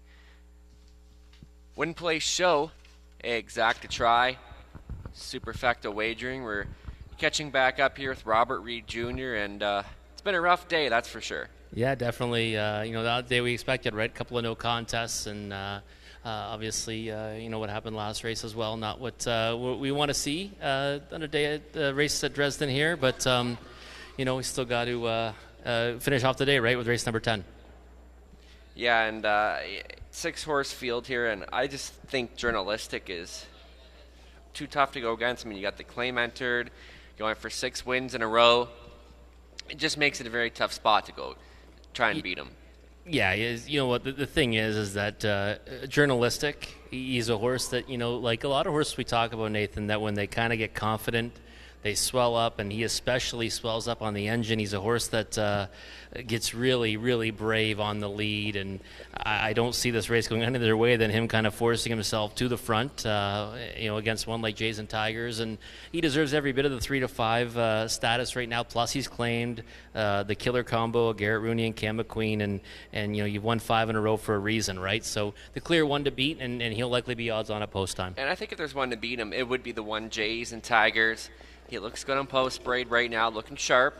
Comes off 2 second-place finishes in a row, 1 at this level, gets rail control, and has seemed to be getting along well with Alfie Carroll in the sulky. Yeah, last 2 seconds, 2 Journalistic, right? And each of his last 2 with Alfie Carroll aboard. And you look at it now, and I guess the big thing for me about today's race that might lead to a different result is the fact that he gets the pole position, and Journalistic is with post number 5 with the scratch of the 2 Money in the Beach. So that's going to obviously help him. They've been closer in post in the most recent efforts, and I thought Jays and Tigers warmed up fantastic. We're going to see a score down right now from Alfie Carroll, and this is a horse that I think's been racing at the top of his game as of late, and has been put forth some really nice efforts after getting up in class. So I think he's the one that might be able to take the starch out of Journalistic today and maybe get the better of him in the stretch, and he's well deserving of a 2-1 status right now. And you look up the step up he's made to this level, and there's a look at the 4 here, Belichick. A good second last time. He's been a bit camera shy as of late, but I think he was much better in the most recent effort, and I think Donnie Rankin's going to want to go in a big way today. Yeah, I think so. And the thing is, Belichick's a horse that he can take a lot of air, right? That's probably the trip he's going to end up getting today, you would think again, right? Like he was good first over last time, ends up finishing second to Journalistic, and he's a horse that he's been competitive against tougher, right? So by all rights, he should be good against this group again, and he draws for a spot that he should probably, be somewhere in the mix in the early stages and probably stick around for a good chunk of it. And how about the 7 here, William Ross, at a big number? I mean, it's been weird day to say the least. So who knows? Maybe we could see a big long shot come in. Yeah, you know what? William Ross is a horse that I've actually, been backing frequently as of late. 2 starts ago, I was on his bandwagon as a 45 cents to the dollar favorite, and now you see today he's back down in that class. But because of that outermost post in the contest, you're getting a bombs away price on him. So, he's a horse that obviously has only got that 1 win in 24 starts. But is he good enough to go with these? Absolutely. It just comes down to the trip scenario, and I think he's a live one to use on the bottom end of the try in the super. And again, 25 to 1 on William Ross down in this class. I mean, that's one that might even be worth a poke on a win ticket. Yeah, and journalistic 3 to 5 right now. Jason Taggers, you can see he's taking some action right now at 8 to 5. And you know what? I'm not surprised. Those two seem to be the ones we thought would take most of the action. Yeah, we kind of thought too that it might be the right spot for Jason Tigers because of the fact that he gets down to that pole position. He was a winner from this spot, the same post back in the middle of June. And the thing is that Journalist is going to be coming after him in the early stages, and he's so tough to get past when he's racing at the top of his game. But again, I mean, Jason Tigers is one that certainly can trip out from a 2-hole trip, or maybe he'll take him on even further for a piece and see if he can go it all the way on the engine. But yeah, he's the one I'd go to for an upsetter, but he's not much of an upsetter right now, is he? 8 to 5. Yeah, Jason Tigers 8 to 5. Then you got 4 to 5 on journalistic. And thanks, Robert. It's been a pleasure having you with us. Obviously, it's been a rough day, but always great to chat with you. Oh, thanks, Nathan. You too. All right, here we go. 10th and final.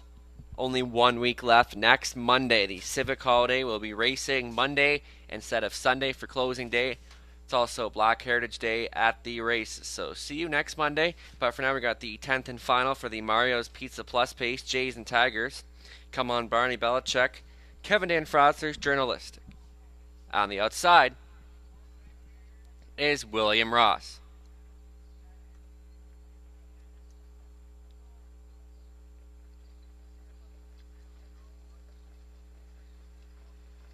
Starting car picks up speed. And the Rothman pacing Jays and Tigers blasts off the car alertly. Come on, Barney and Belichick.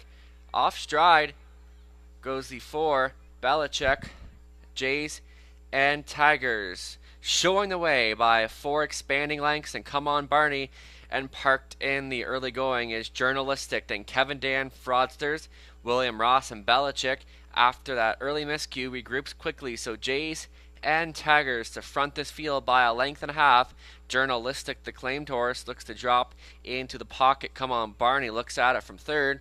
Quarter pole in 29 and 2, courtesy of Alfie Carroll. And Jays and Tigers front of the mirror. Journalistic is second. Come on, Barney continues to travel from third. Fourth best away, Kevin Dan Fraudsters. Your back markers are William Ross and Belichick. So Jays and Tigers, the one to take down here. Journalistic continues to race from the pocket. Come on, Barney is third, tracking fourth. Kevin Dan Fraudsters halfway home in 59 seconds flat. Jays and Tigers still the one all over the Carroll helmet in second. Journalistic looking to pounce at any moment. Then come on, Barney ahead of Kevin Dan Fraudsters. William Ross and Belichick continues to trail. So Jays and Tigers looking to find more and opens up by a length and a half. Journalistic trying to reel in that leader now as they move past the 3/4 marker station in 1:27.4. They picked it up a little bit in the third panel. Jays and Tigers, journalistic has towed along for most of the way. Jays and Tigers still there. Journalistic third to the rail. Kevin Dan Fraudsters off stride goes to 3. Come on, Barney. Things got a bit tight. Who's it going to be? Journalistic, I think, looked to get there over Jays and Tigers. 157 and 4.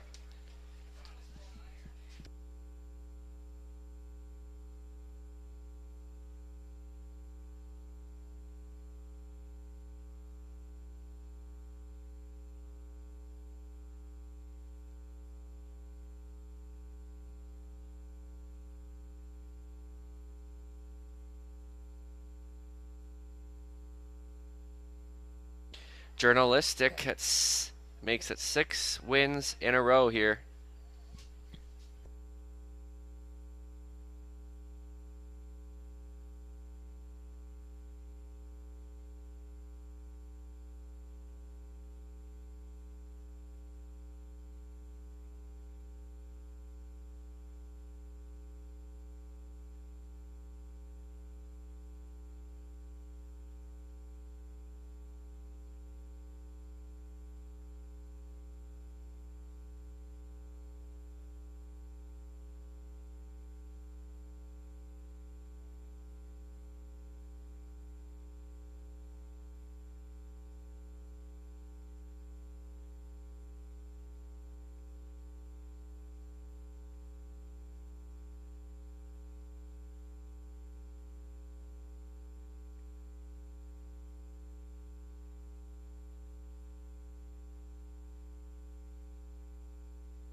Back down in front, Journalistic. No stranger to the winner's circle here in Dresden Raceway. By winning caretaker Casey, Journalistic, a 7-year-old brown gelding by a sports writer from the Mare Enchanted Beauty. Out of Western Ideal, owned by DTO Racing of Chatham, Cameron McQueen Training. Garrett Rooney, the winning driver. Journalistic made it his 6th win in a row over Dresden. He stopped the clock in 1:57.4. Congratulations.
just awaiting the final prices there from the 10th tote, just making sure everything's in line with all the refunds we had that affected all the multi legs and everything. So thanks for your patience.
Still an ongoing tote delay, just waiting for Woodbine to go through everything, so we do apologize for this delay.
All right. It's up. What a day. This has been, but journalistic $3, 210, Jays and Tigers 230, 220, Kevin and Fraudsters $5.90 to show, exacta $7.60, $1 try 22.35, 20-cent try $4.47, $1 super $40.80, 20-cent super $8.16. Daily double was a refund. $1 pick 4 paying $5.50, the 20-cent 110. There was claiming action from the 10th race. Number 6, Journalistic, was claimed for $9,500, going to Jason Sherman and Corey McCabe. Jason becomes the new trainer. That wraps up racing action for today. We know it's been a long one. Thank you for your patience and everything. We really do appreciate our fans here. And don't forget, next Monday, we race the Monday, our closing day, as well, Black Heritage Day at the races. See you then.